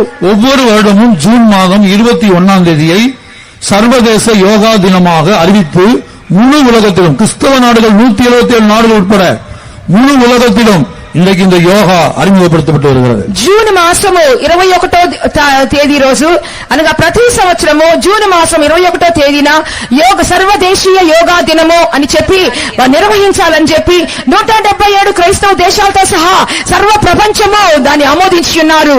மத்திய அரசு பள்ளிக்கூடங்களிலே கல்விக்கூடங்களிலே இந்த யோகா கண்டிப்பாக வர வேண்டும் என்று கொண்டு வந்து விட்டது. ఆ యొక్క భారతదేశంలోని ప్రధాన ముఖ్యమైనటువంటి స్థలములలో కూడా పాఠశాలల్లో కూడా ఇవి కార్యములు తప్పకుండా చేయించాలని చెప్పి ఉన్నారు. మాత్రమల్ల தியரிட்டிக்கலாக பிராக்டிக்கலாக பாடமாய் மாற்றக்கூடிய சூழ்நிலைகள் வந்து கொண்டிருக்கிறது. అంత మాత్రమే కాకుండా దాన్ని నేర్చుకునే విధంగా పాఠములు వచ్చినవి, దాన్ని అధ్యాయము అభ్యాసం చేసే విధంగా కూడా పాఠములు వచ్చినవి. ஆகவே தேவ ஜனங்கள் மத்தியிலே இதை ஜெபித்து போராடி இந்த அனுபவத்திலிருந்து வெளியே அது விடுவிக்கப்பட வேண்டிய அவசியமாக இருக்கிறது. కాబట్టి దేవుని బిడ్డలైన వారు బాగా ప్రార్థన చేసి పోరాడి ఈ కార్యముల నుండి జయం పొందుకునే అవసరమై ఉన్నది. இது போன்ற ஒரு அனுபவம் 3ஆம் సామ్రాజ్యమాகிய బాబిలోన్ సామ్రాజ్యத்திலே உண்டானது. ఈ యొక్క కార్యం అనేది 3వ సామ్రాజ్యమైనటువంటి బబులోను సామ్రాజ్యంలో కలిగి ఉండెను. ஒரு பெரிய பொற்சிலையை நிறுத்தி அந்த சிலையை வணங்க வேண்டும், வணங்காவிட்டால் கொலை செய்யப்படுவார் என்று அறிவிப்பு கொடுக்கப்பட்டது. ఆ దినాలలో ఒక పెద్ద బంగారు ప్రతిమ నిలవబెట్టి ఆ ప్రతిమకు నమస్కరించని వారిని చంపివేయమని చెప్పి ఆ రోజుల్లోనే రాజు ఆజ్ఞ ఇచ్చెను. ஆனால் சாத்ராக் மேஷாக் ஆபேத்நேகோ என்கிற அந்த வாலிபர்கள் பாபிலோனில் அடிமையாய் காணப்பட்டாலும் வைராக்கியமாக சத்தியத்துக்காக அறிந்த சத்தியத்துக்கு உறுதியாய் நின்று 7 மடங்கு சூடாக்கப்பட்ட అగ్నిக்குள்ளே தூக்கி வீசப்பட்டார்கள். ఆ దినములలో బబులోను సామ్రాజ్యములో బానిసలుగా దాసులుగా తీసుకుని పోబడినటువంటి షడ్రకు మేషకు అబేద్నెగో దేవుని కొరకు వారు పోరాడి 7 అంతలు అధికము చేయబడినటువంటి ఆ అగ్నిగుండములో పడవేసినప్పటికీ దాన్ని నమస్కరించకుండా ఉండి ఉన్నారు. அந்திகிறிஸ்துடைய ஆட்சியிலே ஒன்று வலு சர்ப்பத்தை வணங்க வேண்டும். అంత్యక్రీస్తు పరిపాలనలో ఒకటి ఘట సర్పానికి నమస్కరించవలెను. அதான் 3ஆம் சாம்ராஜ்யமாகிய பாபிலோனிலே நடந்தது. பெரிய பொருட்களை நிறுத்தி வணங்கும்படியாய் சொன்னான். అదే కార్యము 3వ సామ్రాజ్యమైనటువంటి బబులోనులో ఆ పెద్ద ప్రతిమకు నమస్కరించుటకు సాదృశ్యముగా ఉన్నది. இரண்டாவதாக அந்திகிறிஸ்துடைய ஆட்சியிலே உலக தலைவனை வணங்க வேண்டும். రెండవదిగా అంత్యక్రీస్తు పరిపాలనలో ఆ లోక నాయకునికి నమస్కారం చేయవలెను. அதே சம்பவம் ஏற்கனவே நடந்திருக்கிறது. అదే సంభవం ముందుగానే జరిగిపోయినది. 4வது சாம்ராஜ்யமாகிய மேதியா பெர்சியா சாம்ராஜ்யம் ஆளுகையில் இருந்தபோது 4వ సామ్రాజ్యమైనటువంటి మాదియా పారసిక రాజులు ఏలుబడి చేయుచున్నప్పుడు அந்த ராஜ்யத்திலே ராஜாவாய் காணப்பட்ட தரியு ఆ దినములలో రాజుగా ఏలుబడి చేయుచున్నటువంటి దర్యావేషు அந்த தரியுவை 30 நாள் வணங்க வேண்டும். அவனை வணங்கும் போது வேற எந்த தெய்வத்தையும் வணங்கக்கூடாது. 30 நாள் ராஜாவை தவிர வேற ஒருவரை வணங்கக்கூடாது என்கிற ஒரு சட்டத்தை ராஜாவின் அனுமதி இல்லாமலேயே மற்ற அதிகாரம் உள்ள பிரபுக்கள் கொண்டு வந்தார்கள். ఆ దర్యావేషు కాలంలో 30 దినములలో ఎవరికి ఏక దేవుళ్లకు నమస్కారం చేయకూడదు, రాజును మాత్రమే నమస్కరించాలని చెప్పి రాజుకు తెలియకుండానే ఇతర అధిపతులు ఒక ఆజ్ఞను బయలుదేరింపచేసి ఉన్నారు. ராஜாவுக்கு தெரியாமல் அல்ல, ராஜாவுக்கு அதுல பெரிய விருப்பம் இல்ல, ஆனாலும் கட்டாயப்படுத்தி ராஜாவை சம்மதிக்க வைத்தார்கள். రాజుకంతగా ఇష్టం లేనప్పటికీ రాజును సమ్మతించినట్లుగా చేసి ఉన్నారు. அப்படித்தான் தானியேலை அவர்கள் குற்றம் பிடித்து 30 நாள் ராஜாவை வணங்க தானியேல் வணங்கவில்லை. ஆகவே அவனை தூக்கி சிங்கத்தின் கெபிலே போட்டார்கள். దానియేలు మీద నేరము మోపి ఎందువలనంటే దానియేలు 30 దినములు ఆ యొక్క ప్రతిమకు నమస్కారం చేయనందువలన దానియేలును తీసుకొని సింహపు గుహలో పడవేసి ఉన్నారు. దానియేలు 6వ అధ్యాయం 12వ వచనం. దానియేలు పుస్తకము 6వ అధ్యాయము 12వ వాక్యము. రాజు సముఖమునకు వచ్చి శాసన విషయం బట్టి రాజా 30 దినముల వరకు నీకు తప్ప మరి ఏ దేవునికైనను మానవునికైనను ఎవడనూ ప్రార్థన చేయకూడదు. ఎవడైనను చేసిన ఎడల వాడు సింహముల గుహలో పడద్రోయబడినని నీవు ఆజ్ఞ ఇయ్యలేదా అని మనవి చేయగా రాజు మాదీయుల యొక్కయు పారసీకుల యొక్కయు పద్ధతి ప్రకారము ఆ సంగతి స్థిరము, ఎవరును దాని రద్దుపరచజాలరనెను. దానియేలు 3వ అధ్యాయం 1వ వచనం. దానియేలు గ్రంథము 3వ అధ్యాయము 1వ వాక్యము. రాజుకు నెబుకద్నెజరు బంగారు ప్రతిమ ఒకటి చేయించి బబులోను దేశములోని దూరాయిను మైదానములో దాని నిలువబెట్టించెను. అది 60 మూరల ఎత్తును 6 మూరల వెడల్పున ఉండెను. 5-6 వచనங்கள் అదే అధికారం. అదే అధ్యాయము 5-6 వాక్యములు. ఏమనగా బాకా, పిల్లంగ్రోవి, పెద్ద వీణ, సింఫోనియా, వీణె, విపంచక, సకల విధములకు వాద్య ధ్వనులు మీకు వినబడినప్పుడు రాజుకు నెబుకద్నెజరు నిలువబెట్టించిన బంగారు ప్రతిమ ఎదుట సాగిలపడి నమస్కరించుడి. సాగిలపడి నమస్కరింపని వాడెవడో వాడు మండుచున్న అగ్నిగుండములో తక్షణమే వేయబడును. கர்த்தருடைய பரிசுத்த நாமத்துக்கு மகிமை உண்டாகட்டும். దేవుని పరిశుద్ధ నామానికి మహిమ కలుగును గాక. அந்திகிறிஸ்துடைய ஆட்சியிலே இனிமேல் சம்பவிக்க போகிற சம்பவங்கள் ஏற்கனவே உள்ள சாம்ராஜ்யங்களிலே 3வது சாம்ராஜ்யத்திலும் 4வது సామ్రాజ్యத்திலும் సంభవించిరుகிறது. అంత్యక్రీస్తు దినములలో రాబో దినములలో జరగవలసినటువంటి సంభవాలన్నీ కూడా ముందుగానే 3వ సామ్రాజ్యమందును 4వ సామ్రాజ్యమందును జరిగిపోయి ఉండెను. அன்றைக்கு 3ஆம் சாம்ராஜ்யத்திலே அந்த நேபுகாத்நேச்சார் இயற்றின சட்டத்துக்கு எதிராக அந்த வாலிபர்கள் துணிந்து நின்று போராடினார்கள். ఆ దినములలో 3వ సామ్రాజ్యపు రాజు అయినటువంటి నెబుకద్నెజరుకు విరోధముగా ఈ యవనస్తులైన వారు లేచి నిలబడి పోరాడి ఉన్నారు. கர்த்தர் எங்களை விடுவித்தாலும் சரி, விடுவிக்காமல் போனாலும் சரி, దేవుడు రక్షించినను రక్షింపకపోయినను நாங்கள் இந்த சிலையை வணங்குவதில்லை, మేము ఈ విగ్రహములకు నమస్కారము చెయ్యము. அப்ப 7 மடங்கு சூடாக்கப்பட்ட அக்னி சூளைக்குள்ளே போவதற்கு அவர்கள் ஆயத்தம் உள்ளவர்களாய், தைரியம் உள்ளவர்களாய் காணப்பட்டார்கள். ఏడంతలుగా అధికము చేయబడినటువంటి అగ్ని గుండములోకి వారు ప్రవేశించుటకు వారు సిద్ధముగా కనబడి ఉన్నారు. அதுபோலதான் 4வது சாம்ராஜ்யத்திலே அந்த தரியு ராஜாவை 30 நாள் வணங்க வேண்டும், ராஜாவை வணங்க வேண்டும். అదే సమయంలో 4వ సామ్రాజ్యంలో ఆ దర్యావేషు రాజును 30 దినములుగా రాజును మాత్రమే నమస్కరించవలెను. ஆனால் தானியேல் இந்த சட்டம் இயற்றப்பட்ட பிற்பாடும் அது தெரிந்தும் எப்போதும் தான் ஜெபிக்கிற அந்த 3 வேளை ஜெபித்தான். అయినప్పటికీ దానియేలు అట్టి శాసనము సంతకము చేయబడిందని చెప్పి ఎరిగి ఉండి తాను యథాప్రకారంగా చేయుచున్న విధముగా 3 పర్యాయములు ప్రార్థించి ఉన్నాడు. அவன் ஜெபத்தை நிறுத்த கர்த்தரை நோக்கி தேவனை நோக்கி செய்கிற ஜெபத்தை அவன் நிறுத்தவில்லை. దేవుని చూసి ప్రార్థించే ప్రార్థనను అది ఎంత మాత్రమూ ఆపివేయలేదు. இந்த உலகத்தின் சட்டங்களை கண்டு ஜீவன் போய்விடுமே என்று அவன் பயப்படவில்லை. ఈ లోకం యొక్క శాసనాలు ఆజ్ఞలు చూసి ప్రాణం పోవునే అని చెప్పి అతను ఎంత మాత్రమూ భయపడలేదు. பிரியமானவர்களே, அந்தி கிறிஸ்து உலக தலைவனாக இனிமேல் தான் இயேசுவின் ரகசிய வரிக்கு பிற்பாடுதான் வரப்போகிறான். ஆனால் அவனுடைய ஆவி இப்போதே உலகத்தில் இருக்கிறது. అంత్యక్రీస్తు ఒక లోక నాయకుడిగా ప్రభు రాకడ తర్వాత వచ్చును, కానీ ఇప్పుడే అతని ఆత్మ ఈ లోకంలో సంచారం చేయుచున్నది. கர்த்தருடைய பரிசுத்த நாமத்துக்கு உண்டாகட்டும். దేవుని పరిశుద్ధ నామమునకు మహిమ కలుగును గాక. 1 யோவான் 4ஆம் அதிகாரம் 2-3 వచనங்களில் அதை படிக்கிறோம். మొదటి యోహాను 4వ అధ్యాయము 2-3 వాక్యాలలో దీని గురించి చదువుతున్నాము. యేసుక్రీస్తు శరీరధారి అయి వచ్చినని ఏ ఆత్మ ఒప్పుకొనునో అది దేవుని సంబంధమైనదే. ఏ ఆత్మ యేసును ఒప్పుకొనదో అది దేవుని సంబంధమైనది కాదు. దీనిని బట్టి దేవుని ఆత్మను మీరెరుగుదురు. క్రీస్తు విరోధి ఆత్మ వచ్చునని మీరు వినిన సంగతి ఇదే. ఇదివరకే అది లోకములో ఉన్నది.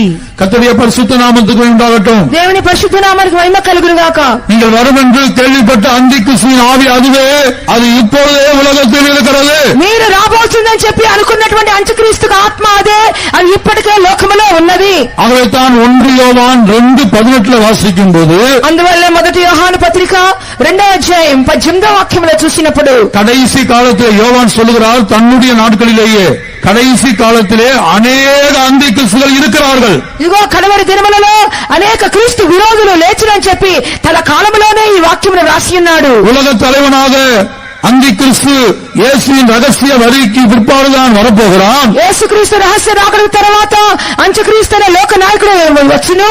ஆனால் அவனுடைய ஆவி இப்போதே உலகத்தில் இருக்கிறது. అయినప్పటికీ వాని యొక్క ఆత్మ ఇప్పటికే లోకములో ఉన్నది. மாத்திரமல்ல, அவனுடைய சுபாவம் உடைய ஒரு அந்தி கிறிஸ்து அல்ல, அநேக அந்தி கிறிஸ்துகள் இன்றைக்கு நம்முடைய நாட்களிலே இருக்கிறார்கள். అయినప్పుడు అంత మాత్రమే కాకుండా అతని స్వభావము గల అనేకమైన అంత్యక్రీస్తులు ఇప్పుడునే లోకములో ఉంటున్నవి. 1 யோவான் 2:18. మొదటి యోహాను 2వ అధ్యాయం 18వ వాక్యము. చిన్న పిల్లలారా, ఇది కడవరి గడియ. క్రీస్తు విరోధి వచ్చునని వింటిరి గదా. ఇప్పుడును అనేకులైన క్రీస్తు విరోధులు బయలుదేరి ఉన్నారు. கர்த்தருடைய பரிசுத்த நாமத்திற்கு மகிமை உண்டாகட்டும். దేవుని పరిశుద్ధ నామానికి మహిమ కలుగును గాక. ஆகவே அந்த அந்தி கிறிஸ்துவின் ஆவி இப்போது நம்முடைய நாட்களில் என்ன செய்கிறது? కాబట్టి ఆ అంత్యక్రీస్తు ఆత్మ మన యొక్క ఈ దినాల్లో ఏం చేయుచున్నది? இன்னைக்கு முழு உலகத்துல மதங்களால் மனிதன் பிரிந்திருக்கிறான், பாஷைகளால் பிரிந்திருக்கிறான், ஜாதிகளால் பிரிந்திருக்கிறான். ஆனா எல்லாருடைய ஒரே மைண்ட் என்னன்னா கல்வி, கல்வி. ఈ దినాలలో జనులందరినీ చూసినప్పుడు అనేక మతములుగాను, అనేక భాషలుగాను, అనేక జాతులుగాను విభజింపబడి ఉన్నారు. కానీ అందరి యొక్క మనసులో ఒకే ఒక కార్యము, జ్ఞానము అని చెప్పబడుచున్నది. நீங்க முழு உலகத்திலும் போய் பாத்தீங்கன்னா எல்லாருடைய மனதிலையும் எப்படியாவது நம்முடைய பிள்ளைகளை என்ன செய்யணும்? கல்வியில மிகச் சிறந்தவர்களாக படிக்க வைத்து பெரிய ஆட்களாக மாற்ற வேண்டும். ఈ దేశంలో అందరినీ చూసినప్పుడు ఏ యొక్క స్థితికి చెందిన వారైనా సరే తమ పిల్లలను విజ్ఞానవంతులుగాను, విద్యావంతులుగాను చేయాలని చెప్పి ప్రయాసపడుచున్నారు. ஆகவே அந்தி கிறிஸ்துவின் ஆவி, அந்த வலுசர்ப்பத்தின் ஆவி, பிசாசின் ஆவி என்ன செய்கிறது? అందువల్ల ఈ కడసర్పపు ఆత్మ, ఇక సాతాను యొక్క ఆత్మ, అంత్యక్రీస్తు ఆత్మ ఏం చేయుచున్నాడు? தன்னுடைய கொள்கைகளை அவன் கல்வியிலே புகுத்துகிறான். తన యొక్క అంశములను విద్యా సంస్థలలో పెట్టుచూ ఉన్నాడు. இந்த வலுசர்ப்ப வழிபாடை இப்ப கல்விக்கூடங்களிலே கொண்டு வருகிறான். ఈ యొక్క ఘటసర్పం యొక్క అంశములన్నీ కూడా పాఠశాలలలో నిర్వహించినట్లుగా చేయుచున్నాడు. ஒரு பொதுநல வழக்கு சுப்ரீம் கோர்ட்டிலே போடப்பட்டது.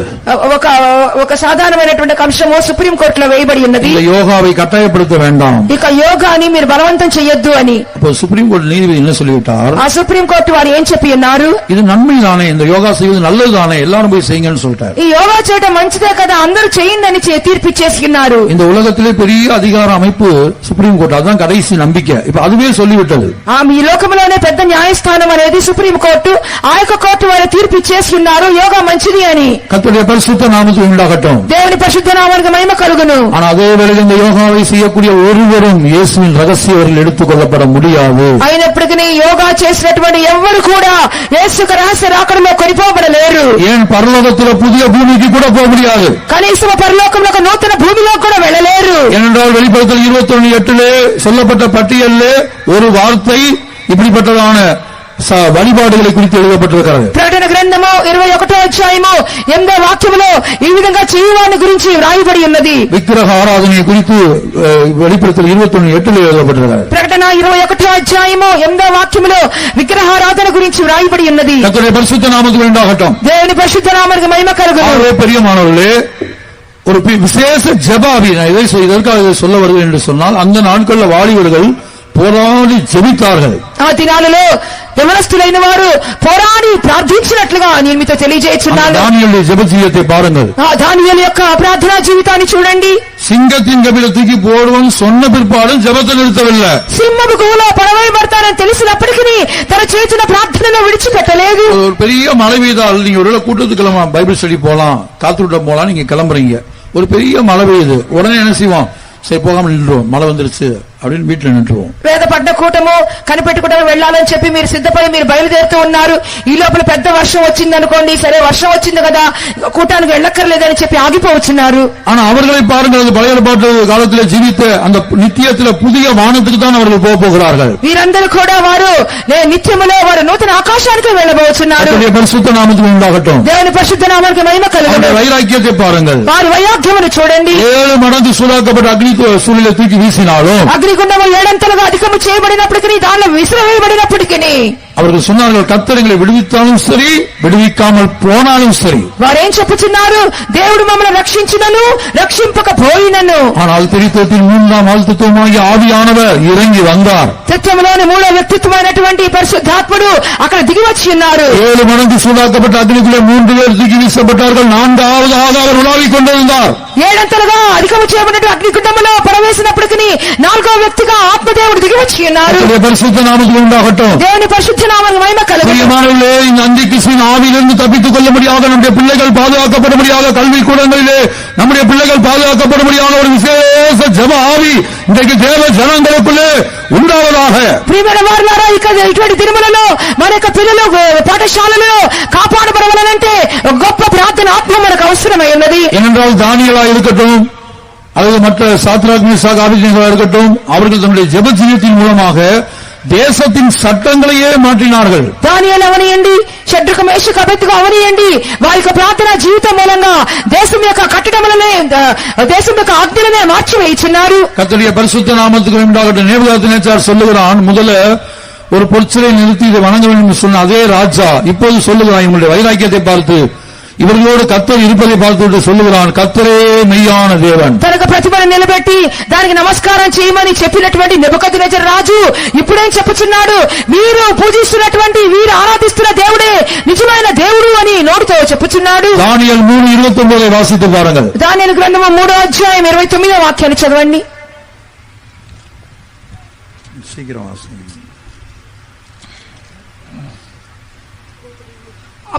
కాగా నేను ఒక శాసనము నియమించుచున్నాను, ఏదనగా ఈ విధముగా రక్షించుటకు సమర్థుడకు దేవుడుగాక మరి ఏ దేవుడును లేడు. కాగా ఏ జల్లులో గాని రాష్ట్రములో గాని ఏ భాష మాట్లాడు వారిలో గాని షద్రకు మేషాకు అబేద్నెగో అను వారి దేవుని ఎవడు దూషించునో వాడు తుత్తునీయులుగా చేయబడును, వాని ఇల్లు ఎప్పుడునూ పెంటకుప్పగా ఉండుననెను. இவ்விதமாய் ரட்சிக்கத்தக்க தேவன் வேற ஒருவரும் இல்லை என்று நேபுகாத்நேச்சார் நம்முடைய சொந்த வாயினால் அறிக்கையிடுகிறான். ఈ విధముగా రక్షించుటకు సమర్థులకు దేవుడు గాక మరి ఏ దేవుడు లేడు అని చెప్పి నెబుకద్నెజర్ రాజు తన సొంత నోటితో ఒప్పుకొనుచున్నాడు. சாத்ராக் மேஷாக் ஆபேத்நேகோ என்பவருடைய தேவனே தேவன். షడ్రకు మేషకు అబేద్నెగో అనువారి దేవుడే నిజమైన దేవుడు. இவ்விதமாய் ரட்சிக்கத்தக்க தேவன் வேற ஒருவரும் இல்லை. ఈ విధంగా రక్షించుటకు సమర్థులకు దేవుడు వేరెవరునూ లేరు. இந்த நேபுகாத்நேச்சார் யார்? ఈ నెబుకద్నెజర్ ఎవరు? கிட்டத்தட்ட முழு உலகத்தையும் ஆளுகை செய்து கொண்டிருந்தவர். దాదాపు ప్రపంచమంతటిని ఏలుబడి చేసినటువంటి రాజు. பாபிலோன் சாம்ராஜ்யம், బాబిలోను సామ్రాజ్యము, அடுத்து மேதியா பெர்சியா சாம்ராஜ்யம், తర్వాత మాదియా పారసీక సామ్రాజ్యం, நம்முடைய இந்தியா முதற்கொண்டு ఇండియా దేశం మొదలుకొని எத்தியோப்பியா வரையிலும் ఐథియోపియా దేశం వరకు 127 నాடுகள் ఎస్తర్ 1:1 படிக்கிறோம். ఎస్తేరు 1:1 చదివిన ప్రకారముగా 127 సంస్థానములను இந்த நாடுகள் முதல்ல பாபிலோன் கண்ட்ரோல்ல கட்டுப்பாட்டுல இருந்தது. ఇవన్నీ కూడా మొట్టమొదటిగా బబులోను యొక్క అధీనములో ఉండెను. அடுத்து 4வது சாம்ராஜ்யமாக மேதியா பெர்சியாவை கர்த்தர் தான் எழுப்பினார். తర్వాత 4వ సామ్రాజ్యమైనటువంటి మాదియా పారసీక సామ్రాజ్యాన్ని దేవుడే లేపి ఉన్నారు. பாபிலோன் சாம்ராஜ்யத்துல நேபுகாத்நேச்சாரை உயர்த்தினதும் சாம்ராஜ்யத்தின் அதிபதியாய் மாற்றினதும் கர்த்தர்தான். బబులోను సామ్రాజ్యంలో నెబుకద్నెజరుని హెచ్చించింది, రాజుగా చేసింది కూడా దేవుడే. ராஜாக்களை தள்ளி ராஜாக்களை ஏற்படுத்துகிறவர் கர்த்தர் ஒருவரே. రాజులను త్రోసివేసి రాజులను ఏర్పాటు చేయనది దేవుడు మాత్రమే. சாதாரண ராஜாவாய் காணப்பட்ட நேபுகாத்நேச்சாரை பாபிலோன் சாம்ராஜ்யத்தின் அதிபதியாய் கர்த்தர் மாற்றினார். எசேக்கியேல் 29ஆம் அதிகாரம் 18ஆம் வசனத்திலே படிக்கிறோம். ఎజ్కేలు గ్రంథము 29వ అధ్యాయము 18వ వాక్యములో చెప్పబడిన విధంగా సామాన్యమైన రాజుగా ఉన్నటువంటి నెబుకద్నెజరును బబులోను యొక్క చక్రవర్తిగా చేసింది దేవుడే.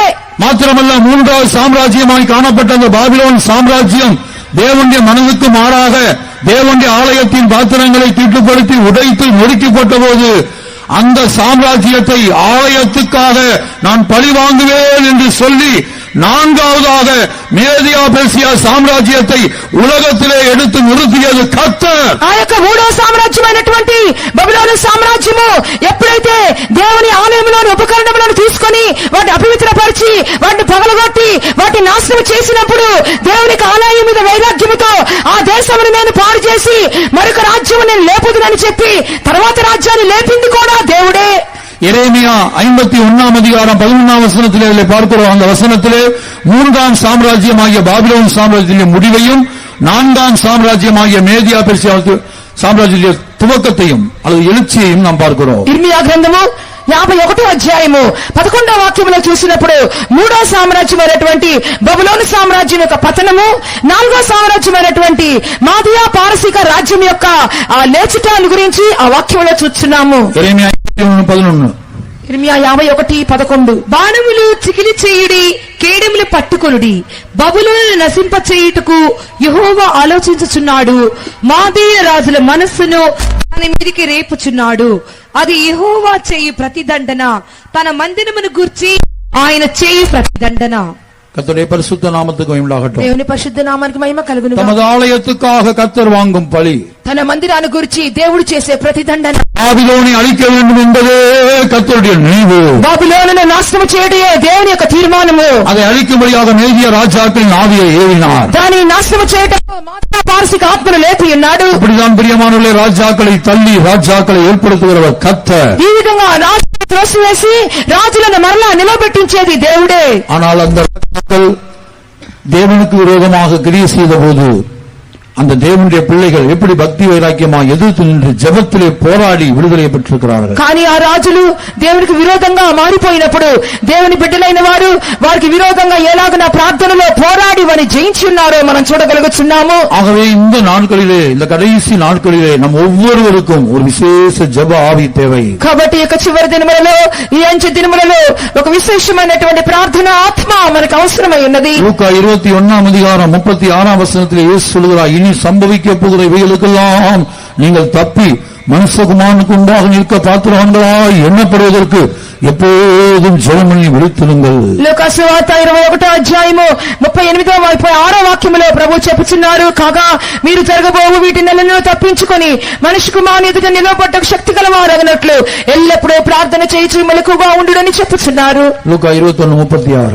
లూకా 21:36 కాబట్టి మీరు జరగబోవు వీటి నెలను తప్పించుకుని మనుష్య కుమారుని ఎదుట నిలువు బయటకు శక్తి గలవారగునట్లు ఎల్లప్పుడూ ప్రార్థన చేయొచ్చు మెలకుగా ఉండుడని చెప్పెను. கர்த்தருடைய பிள்ளையே, அந்த எந்திர மனிதனுடைய கரத்திலிருந்து, அந்த ரோபோக்கள் கரத்திலிருந்து, அந்த ரோபோக்கள் படுத்துகிற சித்திரவதையிலிருந்து நீ தப்பித்துக் கொள்ளும்படியாக, உன்னையும் உன்னுடைய அருமையான பிள்ளைகளையும் தப்புவிக்கும்படியாக இதோ தேவனுடைய வார்த்தை சுவிசேஷம் உன்னை தேடி வருகிறது. ఇదిగో రాబో దినములలో వచ్చినటువంటి ఆ రోబోల యొక్క మన మనుషుల యొక్క చేతిలోని తప్పించుకునే నిమిత్తము, నువ్వు రక్షణ పొందు నిమిత్తము నీ కొరకును నీ పిల్లల కొరకును ప్రార్థన చేయుట ఎంతో అవసరమై ఉన్నది. இந்த நாட்களுக்கு நாம் தப்பும்படியாக ஒரே வழி இயேசுவின் ரகசிய வருகையில் எடுத்துக் கொள்ளப்படுவது. ఈ దినాల్లో మనం తప్పించుకోవాలంటే ఏకైక మార్గము ప్రభు యొక్క రహస్య రాకడలో ఎత్తబడుటయే. கர்த்தருடைய பரிசுத்த நாமத்துக்கு உண்டாகட்டும். దేవుని పరిశుద్ధ నామానికి మహిమ కలుగును గాక. இதுவரை 7 கொம்புகளையும் 7 கண்களையும் உடைய அந்த ஆட்டுக்குட்டியானவர் உடைத்த 2ஆம் முத்திரை குறித்து கேள்விப்பட்டோம். ఇంతవరకు కూడా ఆ యొక్క 7 కొమ్ములను 7 కన్నులు కలిగినటువంటి ఆ గొర్రెపిల్ల విప్పినటువంటి 7 ముద్రలలో ఉన్నటువంటి 2వ ముద్రను గురించి విని ఉన్నాము. இதோ இந்த கூட்டத்தினுடைய பிற்பகுதியிலே அந்த முத்திரையை உடைத்த ஆட்டுக்குட்டியானுடைய 7 கொம்புகளை நாம் தியானிக்க போகிறோம். ఈ యొక్క కూటమి యొక్క ఈ చివరి భాగంలో ఆ ముద్రలను విప్పినటువంటి ఆ గొర్రెపిల్ల యొక్క 7 కొమ్ములను గురించి మనం ధ్యానించబోతున్నాం. கர்த்தராகிய இயேசு கிறிஸ்துவுக்கு 7 கொம்புகள் இருப்பதாக யோவான் தரிசனத்திலே பார்க்கிறார். ప్రభువైన యేసుక్రీస్తుకు 7 కొమ్ములు ఉన్నట్లుగా యోహాను తన దర్శనంలో చూస్తూ ఉన్నాడు. வெளிப்படுத்தின விசேஷம் 5ஆம் அதிகாரம் 6ஆம் வசனம். ప్రకటన గ్రంథము 5వ అధ్యాయము 6వ వాక్యము. మరియు సింహాసనములకును ఆ 4 జీవులకును పెద్దలకును మధ్యను వధింపబడినట్లుండిన గొర్రెపిల్ల నిలిచియుండుట చూచితిని. ఆ గొర్రెపిల్లకు 7 కొమ్ములను 7 కన్నులు నుండెను. ఆ కన్నులు భూమి అంతటికీ పంపబడిన దేవుని 7 ఆత్మలు. கர்த்தருடைய பரிசுத்த நாமத்திற்கு மகிமை உண்டாகட்டும். దేవుని పరిశుద్ధ నామానికి మహిమ కలుగును గాక. இந்த 7 கொம்புகள் என்பதற்கு பல்வேறு ஆவிக்குரிய அர்த்தங்கள் என்று நான் நேற்றைக்கு சொன்னேன். ఈ 7 కొమ్ములు అని చెప్పినప్పుడు అనేకమైనటువంటి ఆత్మీయ అర్థములు కలిగినవిగా ఉన్నవని చెప్పి నిన్నటి దినమందు నేను చెప్పి ఉన్నాను. சுருக்கமாக சொல்லப்போனால் இந்த கொம்புகள் என்பது சுபாவத்தின் பகுதியை வெளிப்படுத்துகிறது. క్లుప్తంగా చెప్పవలనంటే ఈ కొమ్ములు అని చెప్పినప్పుడు స్వభావములను చూపించుచూ ఉన్నవి. கர்த்தராகிய இயேசு கிறிஸ்துவினுடைய கொம்புகள் இயேசுவினுடைய திவ்ய சுபாவத்தின் பகுதியை காட்டுகிறது. சாத்தானின் கொம்புகள் சாத்தானுடைய சுபாவத்தின் பகுதியை காட்டுகிறது. ఈ యొక్క యేసుక్రీస్తు యొక్క 7 కొమ్ములు ఆయన యొక్క దివ్యమైన స్వభావములు సాదృశ్యంగా ఉన్నవి. సాతాను యొక్క కొమ్ములు సాతాను యొక్క స్వభావములు చూపించుచూ ఉన్నవి. மறுபக்கத்துல அந்த கொம்பு ஒரு வல்லமையையும் அதிகாரத்தையும் வெளிப்படுத்துகிறது. మరొక ప్రక్క చూసినప్పుడు ఆ కొమ్ములు శక్తిని అధికారమును కూడా బయలుపరచుచున్నవి. இயேசுவினுடைய கொம்புகள்ல இயேசுவின் சுபாவத்தின் வல்லமை காணப்படுகிறது. యేసు యొక్క కొమ్ములలో యేసు యొక్క స్వభావము శక్తి కనబడుచున్నవి. சாத்தானின் கொம்புகள் சர்ப்பத்தின் கொம்புகள்ல சாத்தானின் சுபாவத்தின் வல்லமை. సాతాను యొక్క కొమ్ముల్లో అనగా సర్పం యొక్క కొమ్ములలో సాతాను యొక్క శక్తి కనబడుచున్నది. கர்த்தருடைய பரிசுத்த நாமத்துக்கு உண்டாகட்டும். దేవుని పరిశుద్ధ నామానికి మహిమ కలుగును గాక. வெளிப்படுத்தின விசேஷம் 12ஆம் அதிகாரம் 3ஆம் வசனத்திலே அந்த வலு சர்ப்பத்தை குறித்து நாம் படிக்கிறோம். ప్రకటన గ్రంథము 12వ అధ్యాయము 3వ వాక్యములో ఆ ఘట సర్పాన్ని గురించి చూస్తున్నాము. அதற்கு 10 கொம்புகள் இருப்பதாக இங்கே பார்க்கிறோம். దానికి 10 కొమ్ములు ఉన్నట్లుగా చదువుచున్నాము. வாசிப்போம். இந்த ஆவிக்குரிய அர்த்தங்களை நாம் அறிந்து இருக்க வேண்டும். ఈ అన్ని ఆత్మీయ అర్థాలు మనం తెలుసుకుని ఉండవలెను. అంతటా పరలోకమందు ఇంకొక సూచన కనబడిను. ఇదిగో ఎర్రని మహా ఘట సర్పము, దానికి 7 తలలను 10 కొమ్ములను ఉండెను. దాని తలల మీద 7 కిరీటములుండెను. கர்த்தருடைய பரிசுத்த நாமத்துக்கு மகிமை உண்டாகட்டும். దేవుని పరిశుద్ధ నామానికి మహిమ కలుగును గాక. இப்ப இந்த சாத்தான் தனக்கு இருக்கிற 10 கொம்புகள் என்ன செய்யறான் என்று சொன்னால் ஒவ்வொரு மனிதனுக்குள்ளே இந்த கொம்பை கொண்டு வரும்படியாக ముగిచిక్கிறாం. సాతానుకు ఈ 10 కొమ్ములున్నవి. ఈ సాతాను ఏం చేయుచున్నాడు? ప్రతి మనుషులలోకి వాని యొక్క కొమ్ములను ప్రవేశింపచేయనట్లుగా ప్రయత్నిస్తున్నాడు. பாருங்க, இந்த சாத்தானுடைய 10 கொம்புகளையும் அவன் அந்தி கிறிஸ்துவுக்கு கொடுத்து விட்டான். அதைத்தான் வெளிப்படுத்தல் 13ஆம் அதிகாரம் 1ஆம் வசனத்திலே நாம் பார்த்தோம். 7 தலைகளையும் அந்த அந்தி கிறிஸ்துவுக்கு 10 கொம்புகள் இருந்தது. ఈ సాతాను ఏం చేయుచున్నాడు? వాని యొక్క 10 కొమ్ములను ఈ అంత్యక్రీస్తుకు ఇచ్చుచున్నాడు. దాని గురించి ప్రకటన గ్రంథము 13వ అధ్యాయం 1వ వాక్యములో దానికి 7 తలలను 10 కొమ్ములను కలిగి దానికి శక్తిని అధికారం ఇచ్చుచున్నట్లుగా చదువుచున్నాము. கர்த்தருடைய பரிசுத்த நாமத்திற்கு மகிமை உண்டாகட்டும். దేవుని పరిశుద్ధ నామానికి మహిమ కలుగును గాక. அப்ப இயேசுவின் கொம்புகளை குறித்து நாம் தியானிப்பதற்கு முன்பாக முதலாவதாக இந்த சாத்தானுடைய 10 கொம்புகளை இந்த 5 நாட்களிலும் அந்த 10 கொம்புகளை குறித்து விரிவாக பார்க்க இயலாது. యేసు ప్రభు యొక్క కొమ్ముల గురించి చూచుటకు ముందుగా ఈ సాతాను యొక్క 10 కొమ్ముల గురించి ఈ 5 దినాల్లో కూడా మనం నేర్చుకుంటూ వచ్చేదము. நேற்றைய தினத்திலே பாவம் பதிந்திருக்கிற அந்த கொம்பு சாத்தானுடைய ஒரு சுபாவம் பாவம். அவன் பாவம் செய்கிறவனா இருக்கிறான், పాపం చెయ్య పన్నుగలనా இருக்கிறான். నిన్నటి దినబందు మనము పాపముతో నిండిన కొమ్మును గురించి చూస్తున్నాము.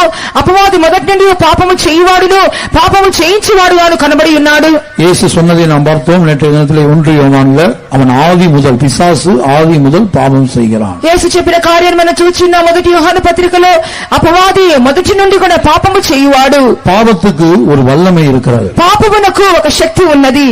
ஒரு மனிதன் பாவம் செய்யும் போது அந்த குறிக்கப்பட்ட மனிதனை அழிப்பது மாத்திரமல்ல, அவன் நிமித்தம் அவன் செய்கிற பாவத்தின் நிமித்தமாக பலருடைய வாழ்க்கையும் அந்த பாவம் அழித்து விடுகிறது. ఒక మనుషుడు పాపము చేసినప్పుడు ఆ పాపము చేసినటువంటి ఆ ఒక్క వ్యక్తి నాశనం అవటం మాత్రమే కాకుండా దానికి సంబంధించినటువంటి అనేకులను కూడా పాపము చేయించు వారిగా కనబడుచున్నారు. கர்த்தருடைய பரிசுத்த நாமத்திற்கு மகிமை உண்டாகட்டும். దేవుని పరిశుద్ధ నామానికి మహిమ కలుగును గాక. ஆகவே சாத்தானுடைய 10 கொம்புகளையும் எனக்கு வரிசைப்படுத்தி சொல்ல வேண்டும் என்று நான் யோசித்தேன். కాబట్టి సాతానుకు 10 కొమ్మల గురించి వరుసగా చెప్పాలని యోచించి ఉన్నాను. ஆனா அந்த 10 கொம்புகளை இந்த நாட்களில் சொல்லி முடிக்க முடியாது. కానీ ఆ 10 కొమ్మల గురించి ఈ దినాలలో నేను చెప్పి ముగించలేను. ஆகவே ஆவியானவர் சில கொம்புகளை மாத்திரம் சொல்லும்படியாக ஏவுகிறார். ஆகவே வரிசைப்படி அல்ல, சற்று மாறாக அந்த கொம்புகளை நான் அறிமுகப்படுத்துகிறேன். అయినప్పుడు ఆత్మదేవుడు కొన్ని కొమ్మల గురించి చెప్పమని ప్రేరేపిస్తున్నారు. కాబట్టి వరుసగా కాకుండా అక్కడక్కడ కొన్ని కొమ్మల గురించి మీతో వివరించదను. நேற்றைய தினத்திலே சாத்தானுடைய முதல் கொம்பு பாவம் பதிந்திருக்கிற கொம்பு. அது பாவம் பதிந்திருக்கிறதான ஒவ்வொரு மனிதனுடைய பாவம் பதிந்திருக்கிற கொம்பு. నిన్నటి దినమందు మనం విని ఉన్నాము. సాతాను యొక్క మొట్టమొదటి కొమ్ము పాపముతో నిండి ఉన్నటువంటి పాపపూరితమైనటువంటి కొమ్ము. உதாரணமா நான் சொல்லுகிறேன், ஒரு மனிதனுக்குள்ள அவன் பாவத்தை கொண்டு வந்து விட்டால், ఉదాహరణగా చెప్పుచున్నాను, ఒక మనుషునిలోనికి అతని పాపము తీసుకుని వచ్చినట్లయితే, பாவம் கொண்டு வந்த பிற்பாடு அவனை அந்த எந்த மனிதன் பாவம் செய்யறானோ அவனை குற்ற உணர்வுள்ளவனாய் மாற்றி, நான் பாவி, என்னை ஆண்டவர் மன்னிக்க மாட்டார், என்னை ஆண்டவர் ஏற்றுக்கொள்ள மாட்டார் என்கிற ஒரு எண்ணத்துக்கு அவன் கொண்டு வருகிறான். ఆ యొక్క పాపము చేసినటువంటి మనుషుని మీద అతని యొక్క హృదయంలో నేరారోపణ చేసినటువంటి మనసును దయచేసి నేరారోపణ చేసే మనసును ఇచ్చి, నేను పాపిని దేవుని విరోధంగా పాపము చేసినానని చెప్పి ఎప్పుడు కూడా తన యొక్క మనసాక్షి తన మీద నేరం మోపుచునే ఉన్నట్లుగా చేయును. அதற்கு உதாரணமாக பழைய ஏற்பாட்டிலும் புதிய ஏற்பாட்டிலும் ஒவ்வொரு மனிதரை சொல்லுகிறேன். దానికి ఉదాహరణగా పాత నిబంధనలోను క్రొత్త నిబంధనలోను ఒక్కొక్క మనిషిని నేను చెప్పేదను. ஏதேன் தோட்டத்தில் ஆதாம் தேவனுடைய பிரமாணத்தை மீறி பாவம் செய்தான். அந்த